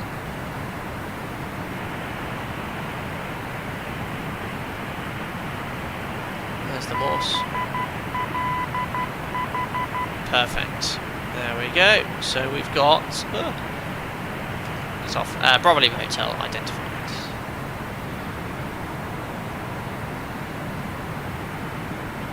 Felis, so before takeoff you set them accordingly to match the M1 or EPR, and then auto throttle takes over. So in the 7.3 we set 40% initially, let the engine stabilise, so the EGT will peak and then drop a few degrees. When that happens, the PM call stabilise, we push the toga button which I guess is the equivalent of your auto throttle switch here, and the auto throttle sets takeoff thrust equally, and we just monitor, keep the hand on the thrust lever to ensure that takeoff thrust is set. Base bar to open reserve tank valves, isn't that after top of descent?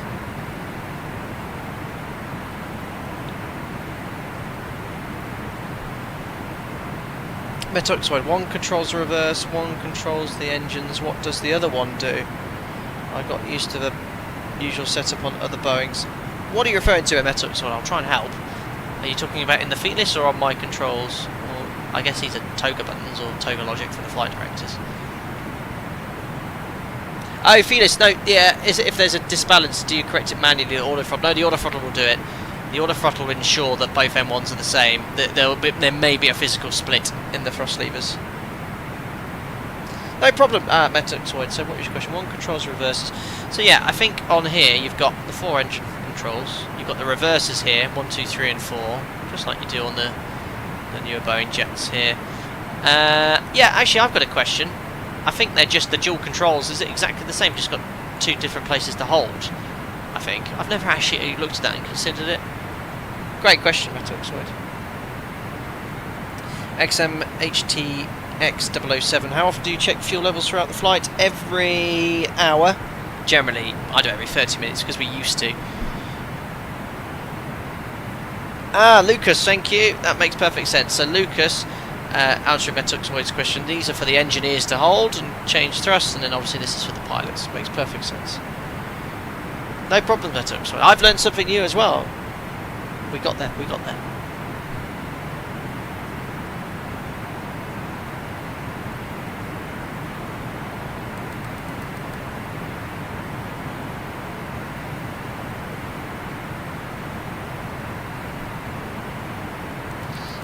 Ah, see, Felis. Honestly, I don't know. I don't know about the NG. Maybe it has separate servos, but they're not. If there's any split in the thrust levers, the auto throttle disconnects on the NG. But it's usually more when you set toga or auto throttles engaged, the split is more a physical issue. But yeah, they would be, I guess, separate servos. But the split's never huge. If it is huge, you'd obviously put it in the tech log. The engineers would need to rectify it. Your mighty snark pre-FADEC planes really are the best. Yeah. So you made a recent shorts post about the EEC and how it meters fuel, which is why engines are very slow to spool up from ground idle to 40%. Am I right in thinking that the non-FADEC old jet engines like this were sort of hydromechanical, so there would be a physical restriction for the fuel at lower thrust settings? How on earth engineers made that? It's just crazy.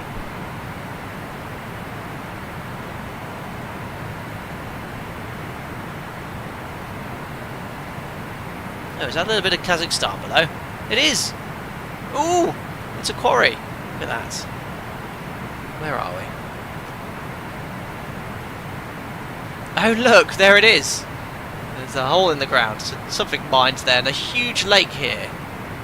South of Bravo Lima Hotel. Let's have a little listen, or look outside. There we go. Look at that.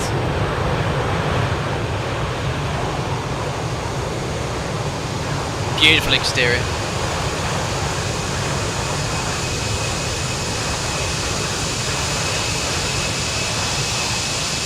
Ortho zoom level 15, that is, down there.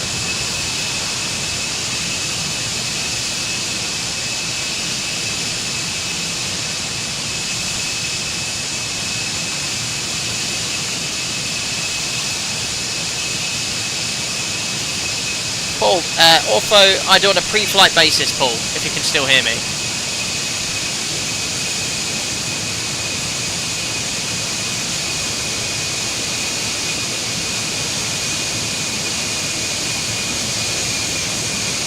There you go, there's that quarry we saw, look at that. Wonder what they mine down there.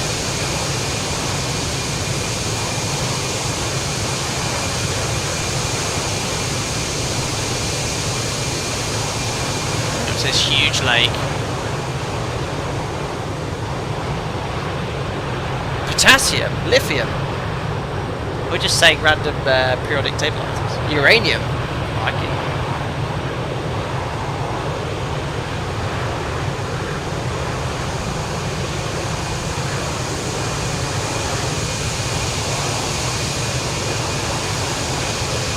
are making the turn anyway. It's loud in here. Titanium. Kazakhstan. Brilliant. Bitcoin. Oh, damn. My days. Oh, my days.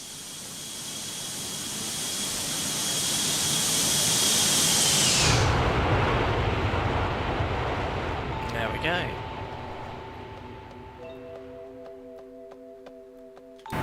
Larry, I reckon it's a nickel mine, former USSR, which Kazakhstan was part of, was noted for its supply of nickel. Oh, there you go. Every day's a learning day. Perfect, so this is where the routing takes a bit of an interesting turn. There is a star that goes southbound, but it's all RNAV based, complicated with curves. So I went for this star here, which requires me to now fly a little bit further east. Added about 5 minutes to the flight time, so not a huge detour.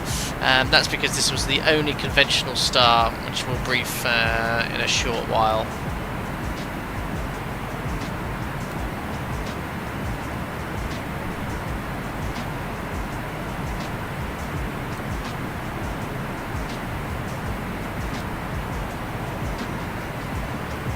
Beautiful.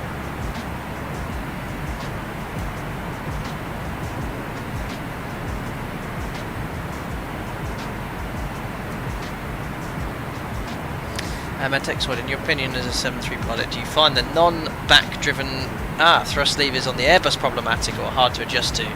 I've gotten used to it. I still prefer how Boeing and the thrust levers always move to replicate your current thrust setting. I don't like the climb detent and the fact that it can be anything from takeoff thrust to idle.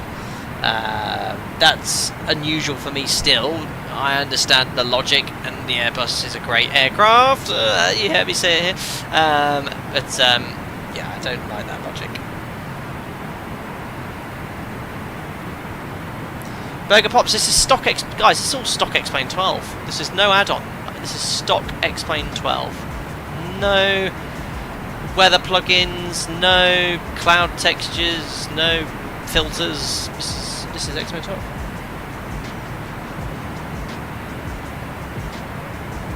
Ah yes, Felis, we worked that out. Someone else answered that question, but thank you very much for your input there. I don't have a flight engineer to make those adjustments, unfortunately.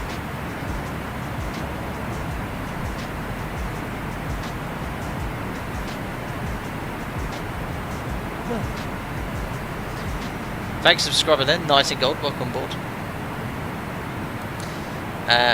Ali the Nerd says, how does the structure of the 747-200's fuel system allow for weight distribution management during long-haul flights, and what are the implications of fuel imbalance on aircraft stability? Great question. So generally you want to make sure all the fuel in the middle of the aircraft is used first, so centre tank fuel, because that puts less loading on the wing. So all the centre tank fuel is always used first, because it's a shorter flight for what this aircraft can do, the 747-200. There was no fuel at the centre tank at the start of the flight. And then it's inboard, well, all these engines, these are the feed tanks as well for the engines, so we want to make sure these are always full. And then I think at top of descent is when we use that reserve fuel from the tip tanks to move them into tank 1 and 4, and then we'll have equal amount of fuel each side. So yeah, that's my understanding. Oh, certainly in the 7.3, but same I think for pretty much every airline and aircraft.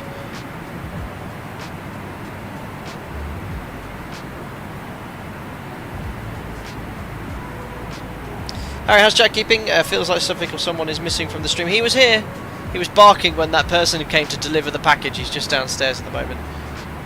I'm going to be in trouble. Hello, 90 Gold. Thanks for subscribing. He said, oh, yeah, so this is X-Plane 12. X-Plane 12 is still doing these weather updates, which just misplaces the aircraft altitude. What were you saying? 90 Gold, you've been lurking for a while. Just got to X-Plane 12, having flown Microsoft Flight Sim for a while. Keep going flying the 757 quite a bit and enjoy it. Do you recommend the Felis 742? Yes. If it's a steep learning curve, but there's a lot of aircraft that I sometimes don't fly for a year or two, maybe 3. This one I always try and jump in every 4 or 5 months because I simply love flying it. It's so rewarding. It's always a good laugh to fly when I don't have a clue what I'm doing. But there's so much similarity with Boeing aircraft, I can sort of give it a good stab to somewhat do it as realistically as possible. Yeah, 100% recommend this aircraft. XM HTK, did I join an airline cadet program or get all your license on your own through a regular flight school? I didn't go for any airline pilot program. I was doing my training back in 2010, or end of 2009. So there was no scheme. So I had to take a loan. Did an integrated course because back then it was the case that airlines took a preference over integrated trained students, but nowadays it makes absolutely no difference how you train. Integrated modular, it doesn't matter. So yes, my entire ATPL cost me back in 2009 with Oxford Aviation Academy integrated £75,000. And there was a scheme they had with the BBVA bank in Spain where you could take a loan secured against parents' house, but they'd extend the loan if you had to pay for a type rating, which I did as well. So yes, I landed my first job with a lot of debts, had to pay it off, but that's just the way it is for a lot of people. What is it now for an integrated course? It's 6 figures, isn't it? It's crazy. And I did my training, was it now 15 years ago. Oh my goodness. 15 years ago into this year.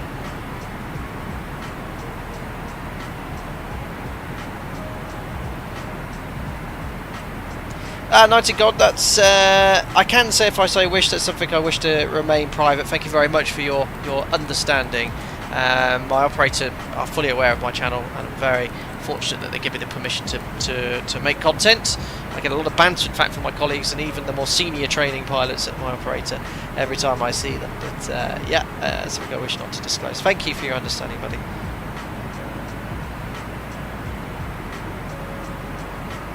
Cheers, Domino. You're doing well, buddy.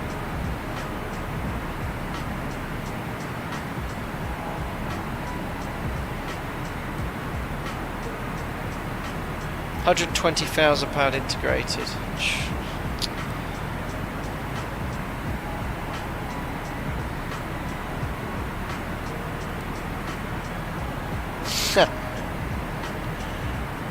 No, I don't know what. Nightbot's gone to sleep. Anyway, we've passed Bravo Lima Kilo. We've got next V1 Tango Delta Kilo, airball 45 minutes. Should start thinking about this approach. What we're going to do is a beautiful approach. So 16-1. Idented, and then we'll actually tune after Tango Delta Kilo the next VOR, which is going to be the Almaty 16-4, which is what the approach is based off. Perfect. We're using INS today. INS all programmed here. Waypoint 3 to 4.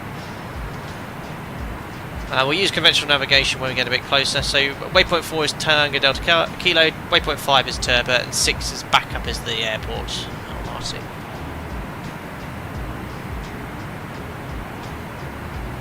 £200 an hour to hire a Cessna 150. You'll cry when you know how much it costs me to rent a Cessna 150. So my flight training school, I paid a lump sum after I got my PPL to do some hour building, and I paid £105 an hour wet for the 150, 152, and £130 for the 172. And the 172 was old. It was 1970s or 80s, but it was quite well equipped. You know, had HSI, slaved HSI. Didn't have GPS, but it had all the basic conventional navigation. Right then, let's start setting up for this approach then. So, first things first, we need to work out when to descend. We're at flight level 350. We're sort of flying here to the east, to Tango Delta Kilo, and then inbound to Almaty. So that's all programmed in the INS, but we're going to route, when we get to Tango Delta Kilo, initially using INS. Actually, no, we can't, because I've not programmed DESOC. And Tango Delta Kilo is then direct to Turbo. So we can use it initially to get inbound to Turbo, but then we're going to switch over prior to DESOC to conventional navigation. So we're going to fly outbound 198 and intercept the radial here, the 051 radial inbound to Almaty. If you miss it, you're going to hit a mountain, so don't miss this radial, it's quite important. And you can see here, making my life easy, we've got to cross Almaty at flight level 100 on the DESOC 6 Alpha, which is our arrival. So we're going to cross this at 10,000 feet. So sort of working backwards, Almaty VOR, we need to be at 10,000 feet, no higher, no lower. and we're at 35,000 feet, so we need to descend and lose 25,000 feet. 25 times 3 is 75. So 75 miles prior to Almaty we can start our descent. And you can already see we have our DME here for the VOR. So when this says 75, we can commence our descent to be at or above flight level 100 at the VOR. Once we get to the VOR, we've already briefed the high terrain to the south, so don't drift to the south. And we can then continue the approach after the VOR. And we are going to fly ILS 5 left. There's 2 runways, 5 left, 5 right. 5 right would be better to land on, but the problem is with 5 right, there isn't a procedural arrival. It goes via a DME arc from the west of the airfield. The only way of flying for the east is this procedural arrival. So that's what we're going to do. ILS 5 left. There's no ATC. And go from there. So we're going to descend to 10,000 feet. After the VOR, we're going to fly outbound 253 to 12.9 DME. Descend to 5,200. And I sort of did some rough planning here. You know, the elevation's 2,238. If we're at 5,200 here, we're going to be 3,000 feet above the ground. That's actually quite low. So we're going to aim to probably cross this point around 6,000-7,000 feet. So needing to descend 3,000 feet in 10 miles, which is easily manageable. And then we'll make a left turn and intercept the 14.7 DME arc off Alpha Tango Alpha. So we'll keep the VO active box 2. And then when we intercept the 239 radial, we make another left turn to intercept the localizer, and we can then step down to 4,200 feet at Lurky, which is the platform altitude here. And then we'll intercept the ILS. So, lovely approach. I'm hoping it's clear because it looks so cool with these mountains to the side. Oh, Edo! Oh, Edo, that's very, very kind. Yeah, no need at all. No need at all, Edo. All the hard work you do moderating. And all the support you give me. You've just donated a gifted member. Thank you very much, most kind. And welcome aboard 310 Flyer. Is that for the Cessna 310? I wonder. Thank you very much, and welcome to the channel there. Cheers, and very kind. Right, so frequencies, courses, minimums. I can't set any of this yet, because I'm having to use the VOR to navigate and or other means, but we need to make a note of this.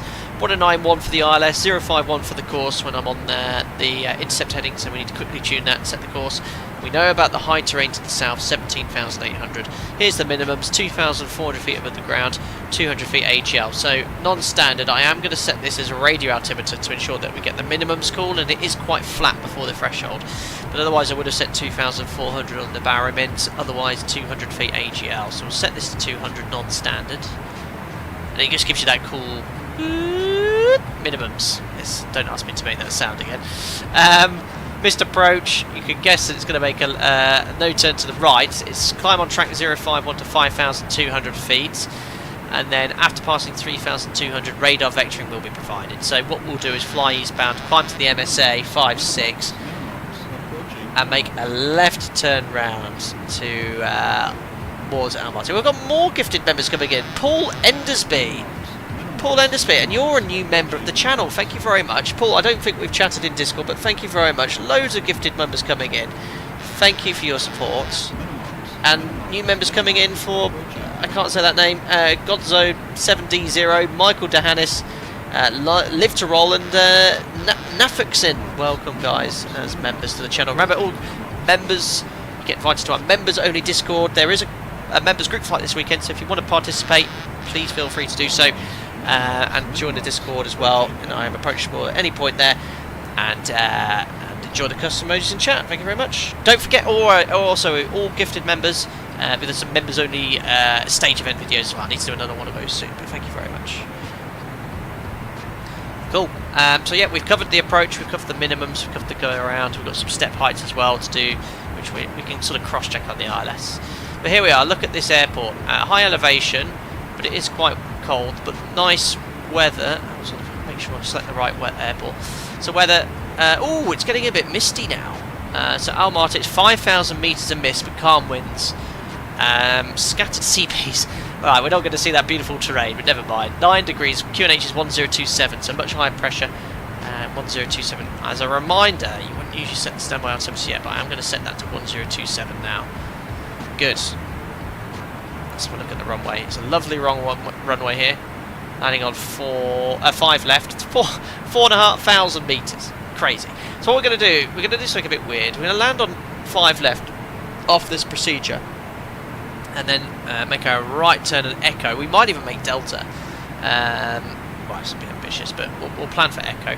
Right turn, we'll backtrack on 5 right, and then Charlie will cross the threshold and then park on to stand there. I don't know much about the airport, where it's convenient to park for a 747-200. Is it Silkway that has a base here? I've seen those operate.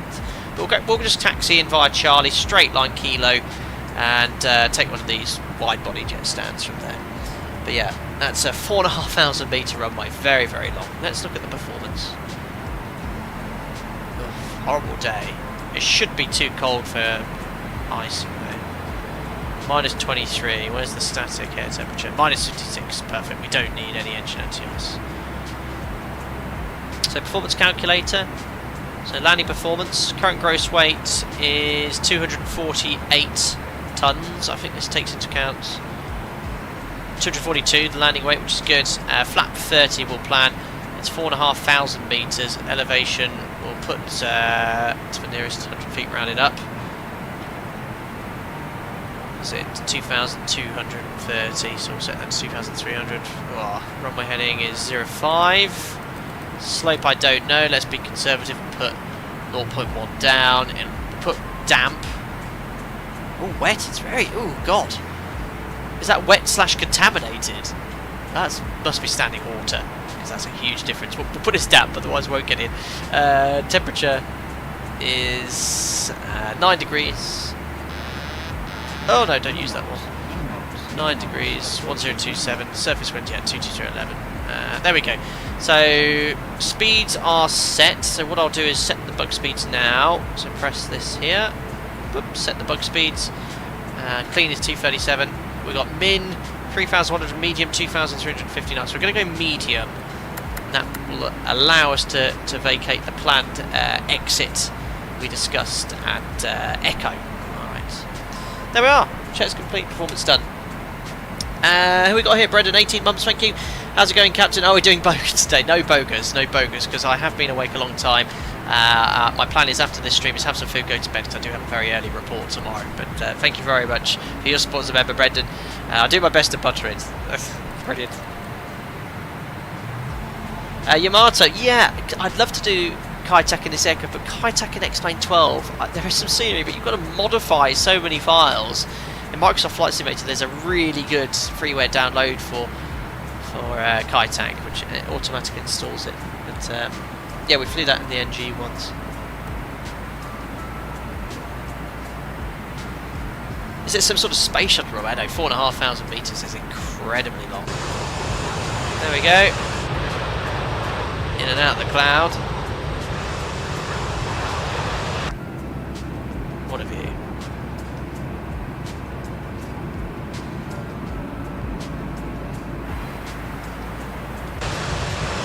A little bit of Kazakhstan below. Right, so remember what we said, 75 miles for top of descent. So you can see it's counting down a lot slower than the DME on our left. That's because we're flying directly inbound Tango Delta Kilo, but we're not flying directly inbound to the Almaty VOR yet. The 75 miles, remember, is our top of descent point. So that will be a little over 45-50 miles. This is just standard Ortho 4X speed, not Auto Ortho. Jim, can the 742 do Trans-Pacific? I'd like to think so. Ali, 182, I struggled to go to bed early for my early reports. Any tips to fall asleep that early? Yes, get up early. In the morning, that's the best way. You might not want to. We've all had those mornings where, oh no, I don't want to get up just another hour. But no, just force yourself up. That's what I do when I'm on earlies. Just do something else. No, I've got plenty I could be doing. Planning things on this channel and odd jobs and bits around the house. I need to clean my shotgun. That's on my to-do list. I don't know if there's any other shotgun shooters here. I'm very guilty. I don't clean my gun every time I go shooting. Daniel Folgerberg, welcome. Winner of a giveaway last stream as well. Got a free membership. Want to say thank you to whom it ever was. We've got a lot of gifted members today. I mean, I've got a list here of everyone that has very kindly generated. So it was either from Paul Endersby, AJ Fenari, which I missed completely, or Matthew Newey. Loads of gifted members. So thank you all to your generosity. It's very kind. Harry Posh, yeah, Clay pigeon. There we are. Overhead, unpronounceable VOR, and we're now heading southwest towards Turbo. And you can see the HSIs are lining up very nicely. We've just set that course. They get stabilised outbound. Actually, what is that course? Let's just double check. Better go to the high airway. It is. Where's the outbound track? 198. So it's on INS, so it's not updating at the moment, but we'll set that to 198 as well.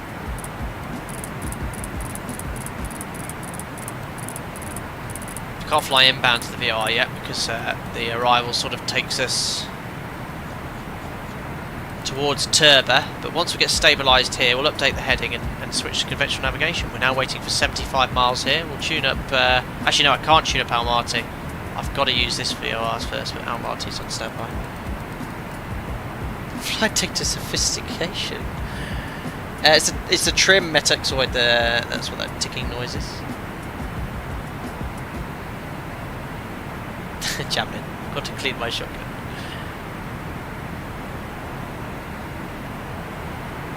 So we're all briefed, waiting for 75 miles, airborne for nearly an hour, just approaching top of descent, so I'll open up these now. I think you're meant to wait until exactly top of descent, but we'll move the fuels to fuel from reserve tank to main tank 1 and 4 now. Perfect, so that's feeding, excellent. And that should equalise, well, we had a slight inbound, didn't we, because of the thrust, but we're going to have slightly more in tank 2 than 3.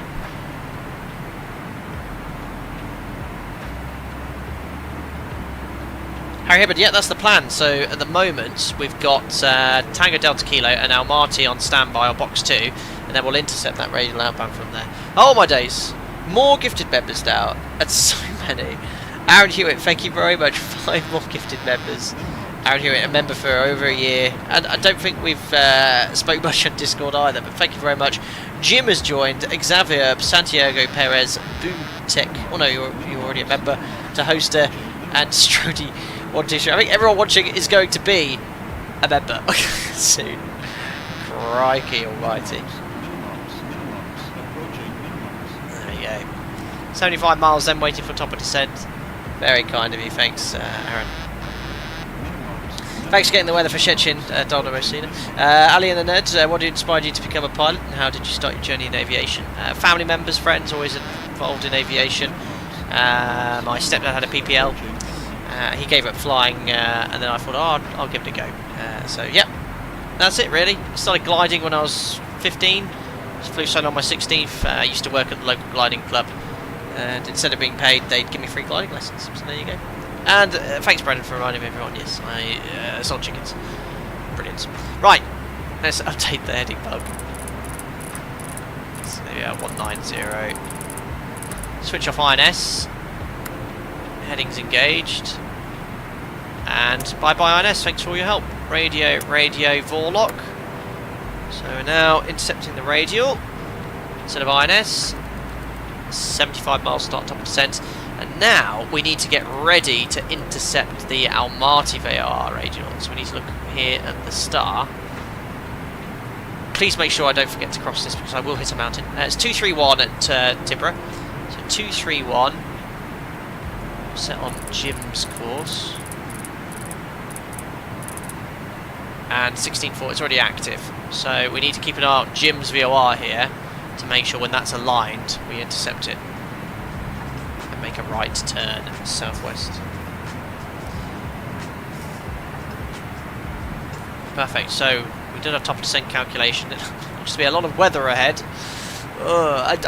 It's archaic weather radar. I wouldn't know, should I avoid that or should I carry on? In the cruise, even colours like that, this sort of range would suggest thunderstorms or CB activity. We shall plough on through it in the Felis 747-200 today. Craig, you should do. Craig, you should do. Yeah, Harry, we do not want to drift south. Yeah, very, very high terrain. I mean, it's higher than Mont Blanc. Right then, PAs, what PAs do I need to do? It's all good. Cabin crew prepare for landing will be the next one, number 4. Right, let's start our descent. So, looking at the arrival, minimum descent level is 150 at turbo, so we'll set that to be safe. So, out hold, flight level 150. We'll disconnect the auto throttle, slowly start reducing thrust to idle. You've got to make sure you add a bit of thrust when you use engine anti-ice because of the bleed demand. And we'll descend at 300 knots. IS holds engaged. So it's now going to start pitching down to maintain 300 knots.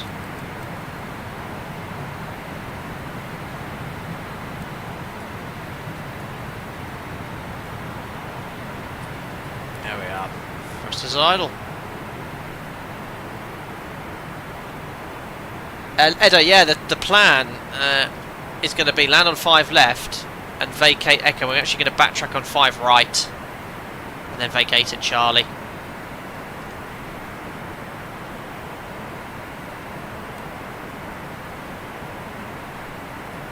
So straight away engine anti-ice on, and you'll find if we put the engine anti-ice on we might get the low N1 blinker. So we're very lucky with EECs. It ensures that there's sufficient thrust and pressurisation and bleed demand to use engine anti-ice and descent to maintain pressurisation. But on an aircraft like this, I think you had to sort of be a bit careful with idle thrust. At the moment, it's okay.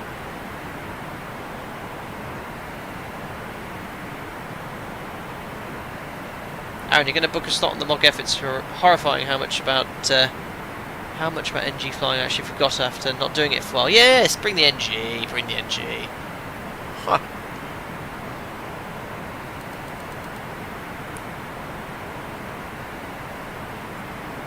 Awesome.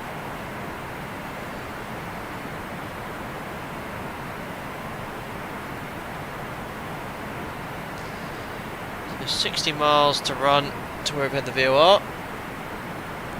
Mazoto, I don't think so. Let's have a look at pressurisation, but it usually blinkers and tells you. At the moment it is that cabin vertical climb is steady, so it's holding 5,000 feet. Oh, minimum 60% M1. Oops. 40. You sure not 60% N2? Spitfire.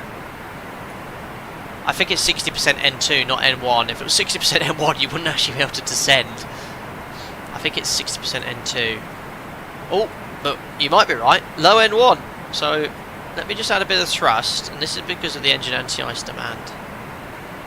There we go, look.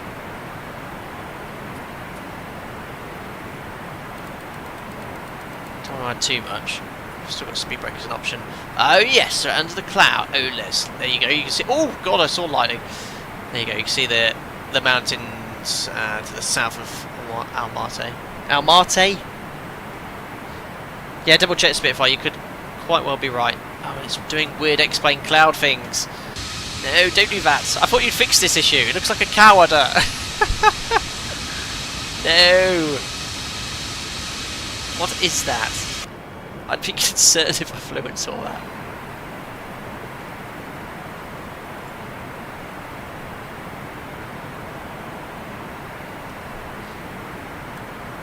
There we are. Peace Sky check, even capture. You didn't answer my question if you usually get condensation or ice. Sorry, I missed it. At front window edges during cruise, does it usually happen or is it rare? In the cruise, incredibly rare. It's too cold for ice to adhere to the aircraft, but in climb and descent, in slightly warmer air, by warm I mean sort of above -20, yes, you can get in light or even moderate icing some ice appear on the windows.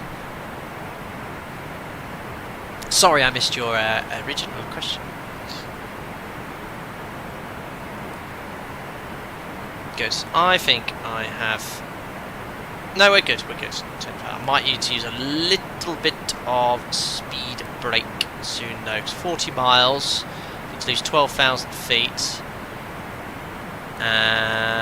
12, 22, so 14,000 feet. We're okay.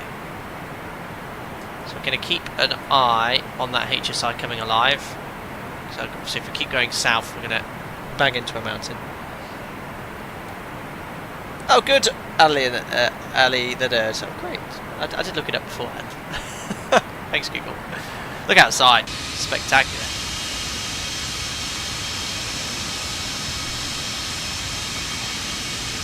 No, Domino Mosina, you're banned from taking part in quizzes.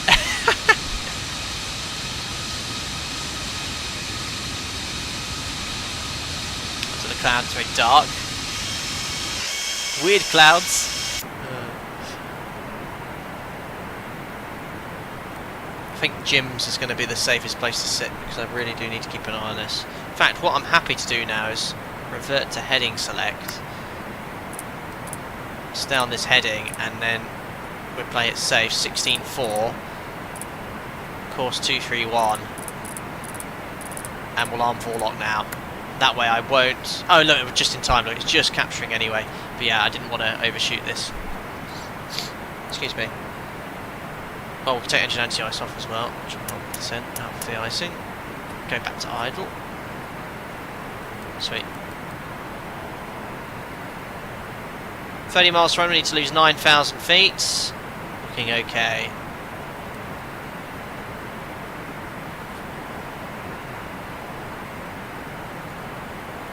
There we are, so on the start, approaching Turbot, we're going to make that right turn. We can now descend to flight level 100. Awesome, just for INS information, I'm just going to change this to waypoint change number 6. 06, insert. And that way we get some time information inbound to the airport, so we can work out what rate of descent is required. So we should be there in 4 minutes. 21,000 feet, we need to be at 10,000 feet, so we only need to lose 11,000 feet in 4 minutes. So you can work out your target rate of descent, about 2,750 feet per minute. So we'll just use a little bit of speed brake now, just to give me 3,000 feet. And plus that will allow slowing down as well. Oops, bit of noise there. 3,000 feet per minute, easy. Oh my goodness me, yeah. At 300 knots, speed brake's going to be super effective. Sort of like how electricity Pokemon were with water Pokemon. Is that right? If I remember from my Pokemon Red. Super effective, wasn't it?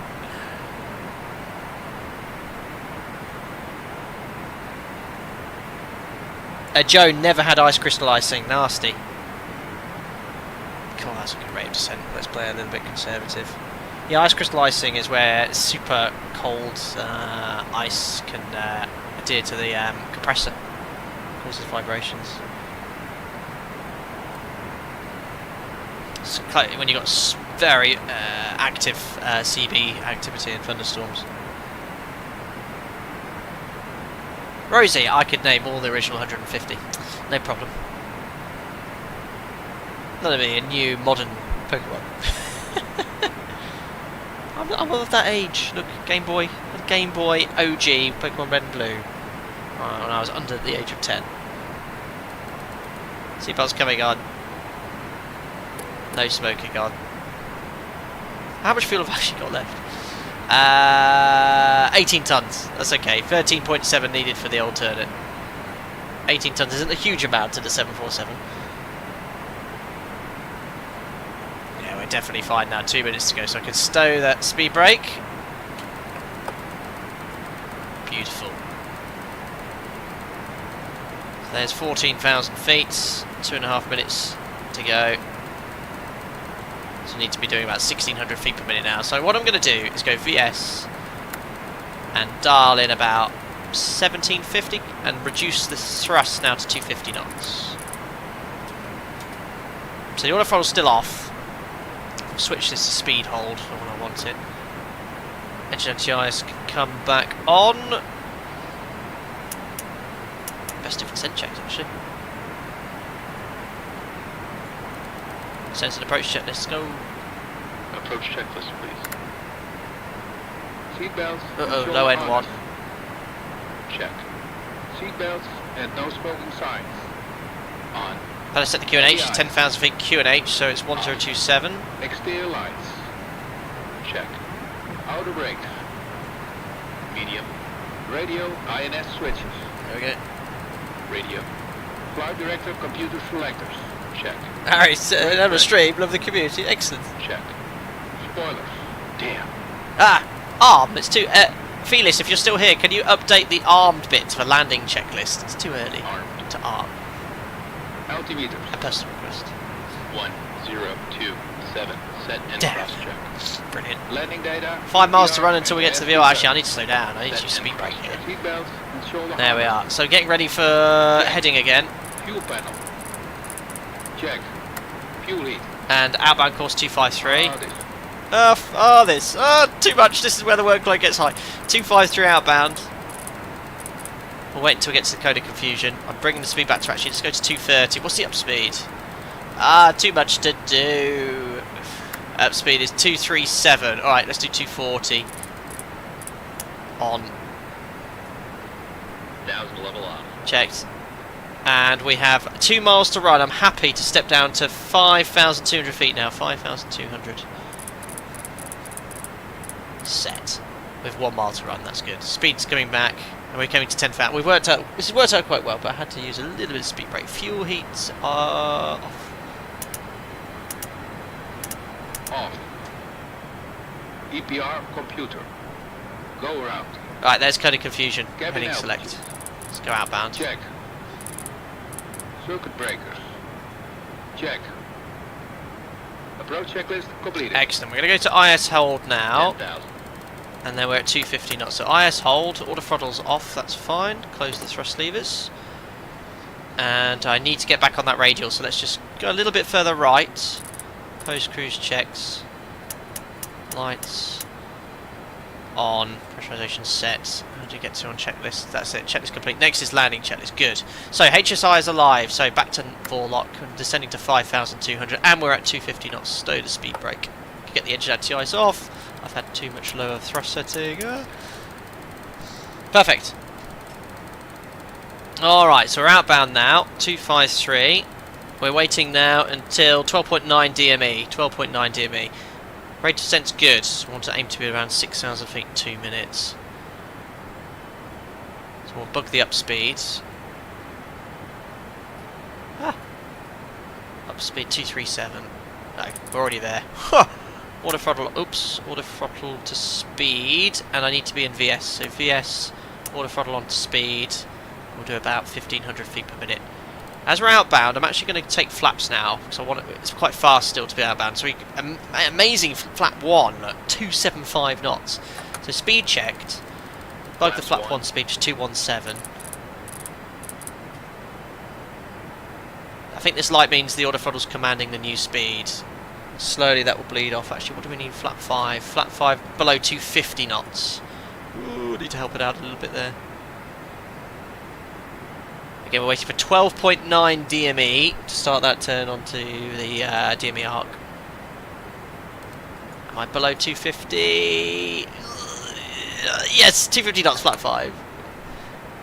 Flaps 5. What's the speed for flap 5? Flap 5, 197, we'll bug 200. Excellent. Oh, look at the mountains there as well. Superb. So look, the trailing edge flaps just go backwards with flap 5. Leading edge devices are extended. Well, the windows are dirty.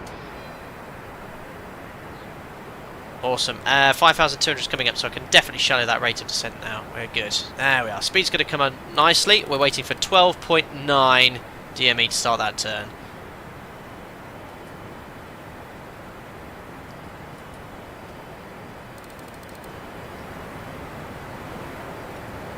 .6, 12.7, 12.8. 1000 level off. Checked. 12.9 turn. Ah, heading select. Good. We can now step down to 4,200. And it's DME arc of 14.7. Okay, so I'm going to tune the ILS my side, 1091. And the course is 051, the ILS. But we've got the DME arc here, 14.7 we're looking for, 14.5, it might just overshoot slightly because it's probably my speed, so I'm just going to give myself a 90-degree turn, 40.8, okay, as long as we're in 1 mile, it's all good, it's all good. Alright, 5.9, we're looking good. Keep Descending at around 1,000 feet. What's the next thing? Flap 10. 180 knots base. Flaps 10. Alright, we're now waiting for the 239 radial, so the tail of this needle on 239. Being pulled round, you see. Almost there. 2223, 23. 239, perfect. Let's give ourselves an intercept heading. And I'm 1 dot below the glide slope. Lovely jubbly. Great sensing. ILS arms. And we're doing 180 knots. That's fantastic. Cabin crew seats for landing. Cabin crew, prepare for landing. We'll leave the ignition in flight. Oh, we'll look at the scenery outside.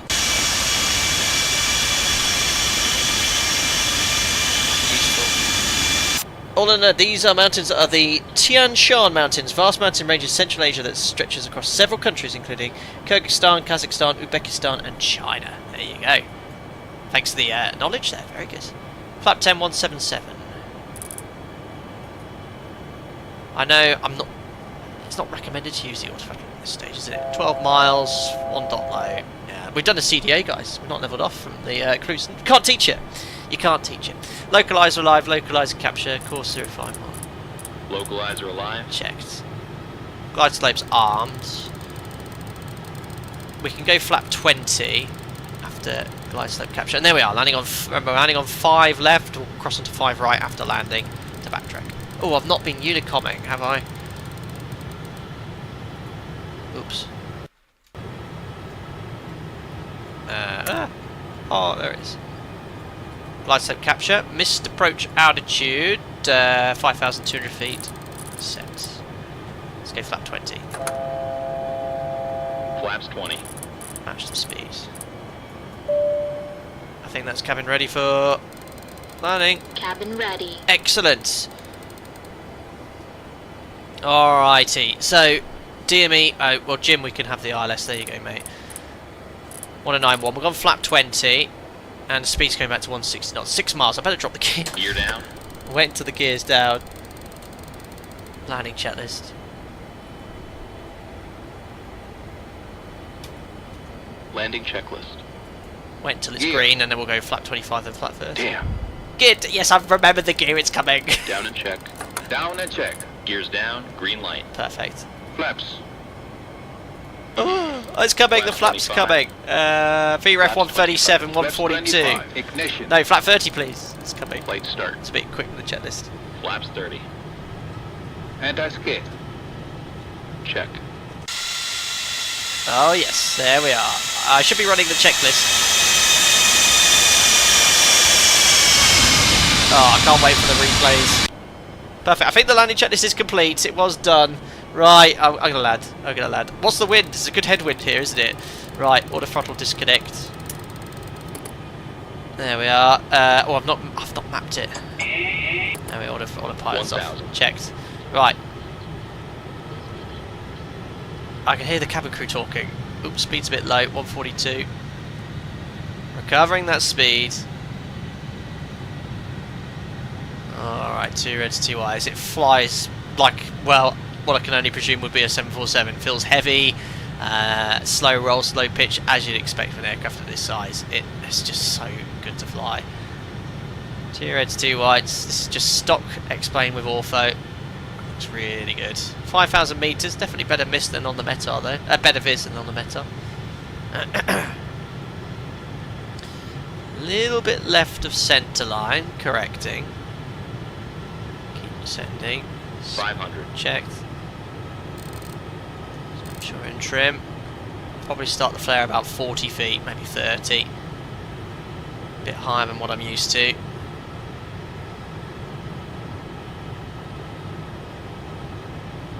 Oh, look at this. Oh, here it comes. Approaching minimums. Minimums. Continue. Love it. Small changes now, looking good. Smidge high, but we are very high in the flight deck here, so not a big problem. 50, 40, Check. 30, Close. 20, 10. Hold the altitude. Hold it, hold it, hold it. Don't float, don't float. I must be a foot off the runway. Oh, what a butter! Speed brake. Reverses. Oh, the beauty. Reverses on. 100 knots, although it looks like I'm doing so much slower. 80 knots, manual braking. Auto brake off. 60 knots, cancelling reverse. Out, off, reverse. Ladies and gentlemen, welcome to Almaty. What a flight. What an add-on. Every time I fly this. So good. Braking manually. Yeah, so it was the planned exit at Echo. Oh, that was superb. Just epic.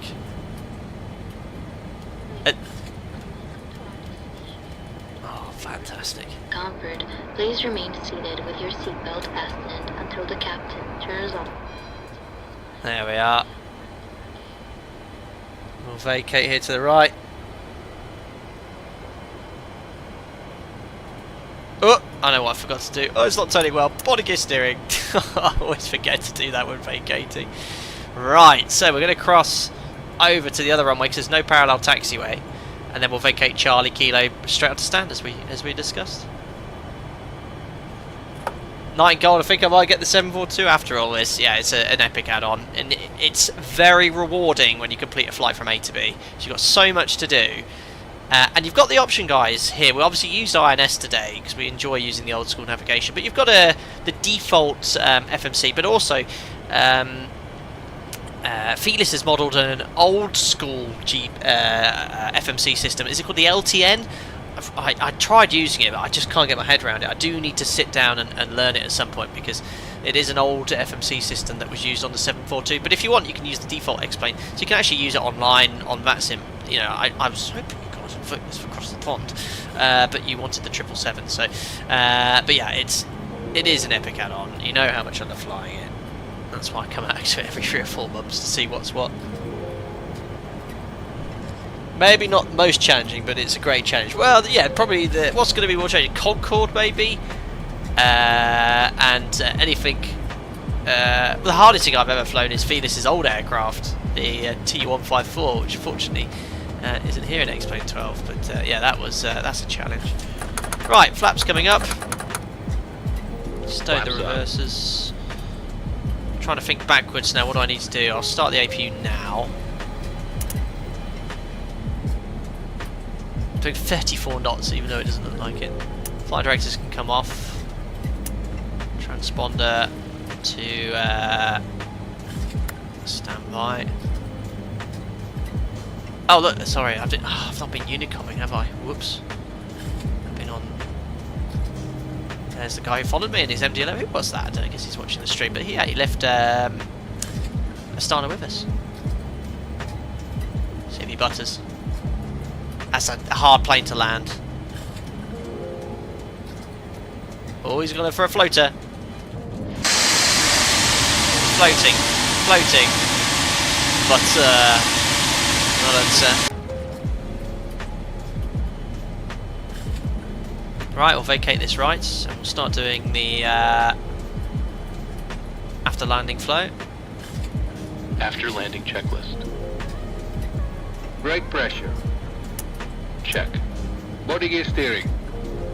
Arm. Auto brakes. Off. Ignition. Off. Engine and wing anti-ice. Off.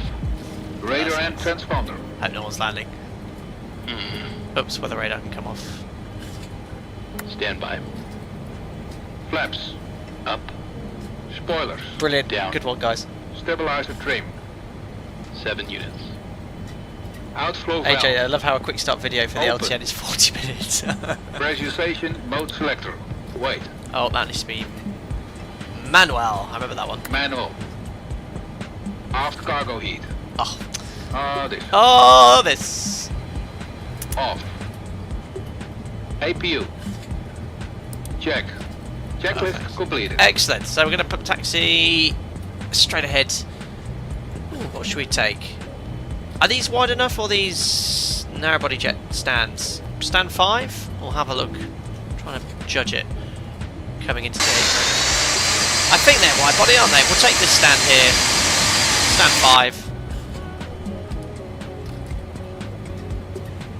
5. Sounds so disappointed. Yes. Wingtip clearance. Yeah, it's all good. All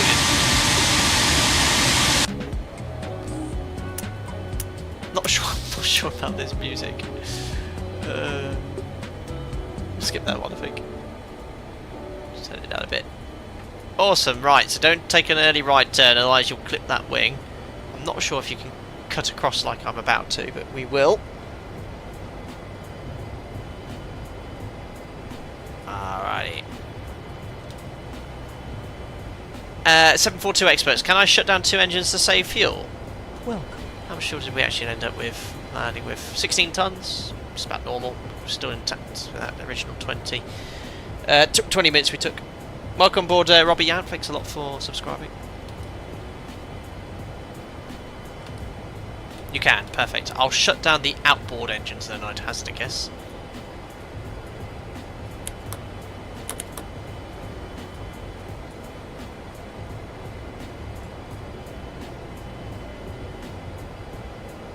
Perfect. Oh, inboard! 50-50 guys, 50-50. Well, I'm running out of inertia here.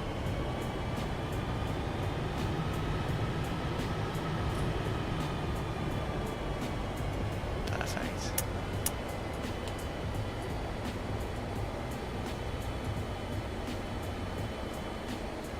Love this add-on so much.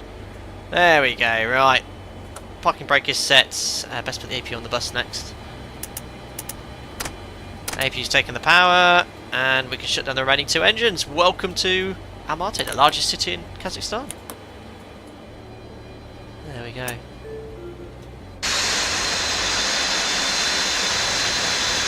Beautiful. Yeah, it's definitely quieter than it should be. That's not a sim issue. Something going on with Windows. I've had it before.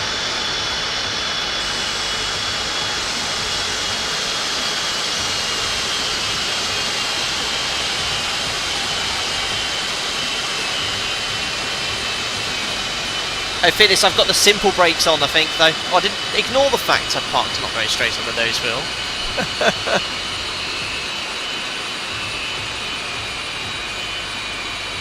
Beautiful.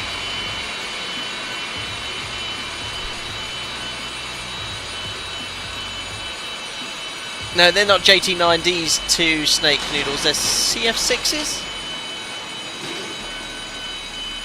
Why am I still getting jetway sounds? Shut up. Perfect. Right, let's do the shutdown flow. Alright, secure cockpit checklist. Perfect. Brakes. Damn. Thanks. Parked. Parking brake Thanks, set. Felis, I forgot. Beacon lights.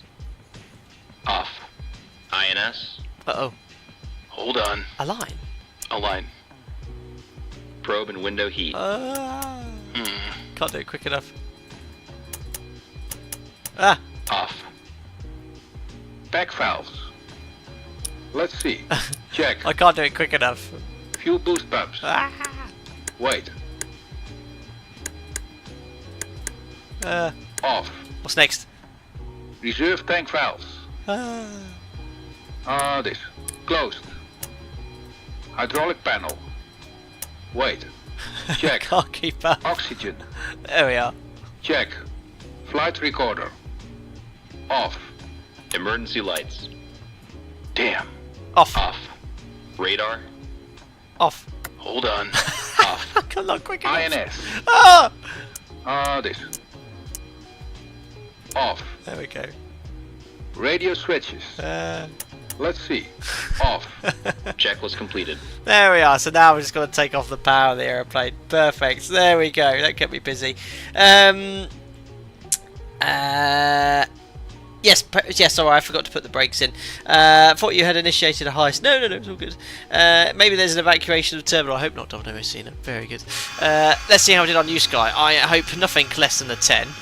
As the passengers disembark. I do miss my GSX with all the passengers coming off, but what's all those noises? I don't know if that's explain 12 outside noises, but there's a lot of noise going on. But let's see how we performed on New Sky. Yes, 10 out of 10. Oh, we made a good bit of wonga. 6,900. I carried loads of passengers. What's the fuel cost? Yeah, 18,000. Aircraft 23,000. It's not a very profitable aircraft, is it? That's a full load of passengers and cargo. Crikey. Revenue 55,000. Expenses 48. Barely broke even. Ali the Nerd, thanks for flying to Almaty from Astana in the iconic Felis 747, Queen of the Skies. You've been my favourite YouTuber since 2021. You inspired me to become a pilot one day. Well, best of luck, and thank you so much for your suggestion to come and visit your beautiful home country. Sorry I couldn't see much of it today, but nice to have completed a domestic sector in Kazakhstan. Felis, I plan to make checklist pause before the line. Hope I'll figure out how to code that sometime in the future. Felis, I don't know much about the 747-200. This is by hands down one of the best quality Pay 1 add-ons available. It's so good. And do you know what I like about Felis? And you know, when does this aircraft been out? 3 or 4 years ago. You keep chipping away, you keep working hard, and it gets better and better and better. And I can't wait to see your new cargo variant coming up as well. And I think you've got an engine update as well. So thank you for all your hard work and ensuring that we can fly an iconic aircraft realistically in a very realistic simulator in X-Plane 12. So thank you very much. That's it for today, guys. Just a short set today, but great to fly this aircraft once again. It will be no doubt coming out the virtual hangar at least one more time before the end of the year, if not sooner. But really enjoyed flying it today, and the sector was perfect for flying. Nice to visit Kazakhstan and virtually as well. Right then, let's call that a day. I'll just turn down the music here. There we are. Just logged off of that. So thank you whoever that was on the MD-11 joining along. That was pretty cool. But yeah, maybe I try to avoid really busy VATSIM events in this aircraft because of the challenge of flying it, but we'll see how we get on. Yes, of course we're doing a replay. Fingers crossed all works well. So cue the music. Hold R, and I can now just click. Oh, I've gone. Oh, look at that for timing. I think we were just backtracking. Look. Oh no, we just landed. Oh, it's pretty good. We'll take that. Hang in there, PC. A bit of a stutter. Maybe I could just click back briefly. Yeah, I think the clouds turned in. There we go. Crank up the sounds. Again, the volumes has been an issue with my PC and the audio today, so the sounds will be not as loud as it would usually be with the flyby, which is usually fantastic. Yeah, this now weather has updated to actually around 5,000 meters, which is what we're expecting.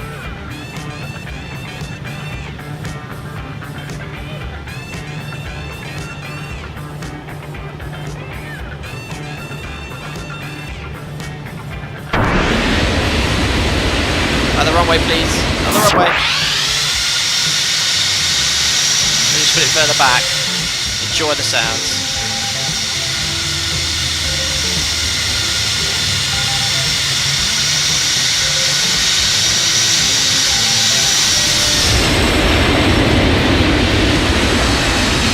Oh, what a butter.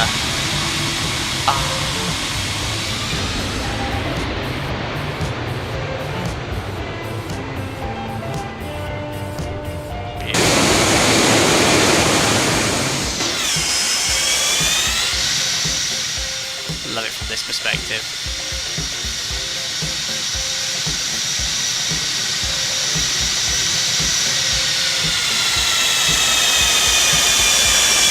Ah, ha ha ha.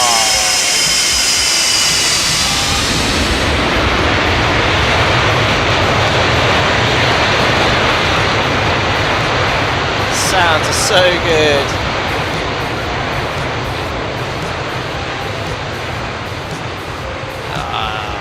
Excellent. Other side.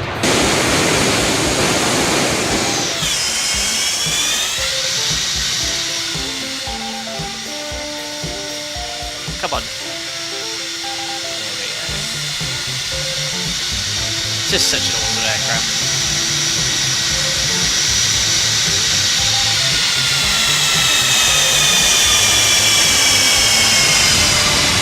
What a flutter.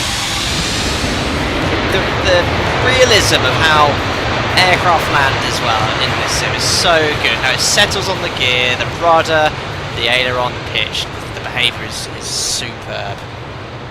Yeah, this is where Microsoft Flight Sim needs to work on. Love Microsoft Flight Sim. Aircraft handle just fine, but this is an area they really need to improve. Is the landing. This is just. It is so much better in this sim. I love Microsoft Flight Sim. You know how much I enjoy it, but this is just. It's a pleasure. You know, it's just so much closer to the real thing.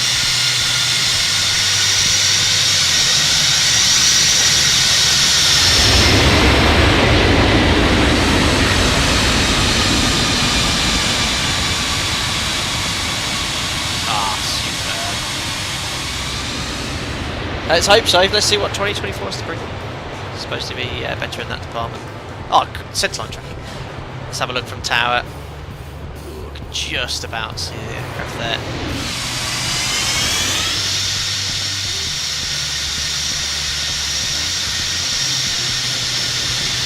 Love doing replays of this thing.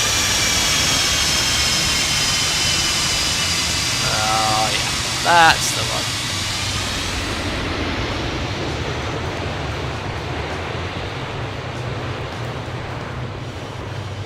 It's landing like that you're paying for the tyres. Absolutely, Kevin.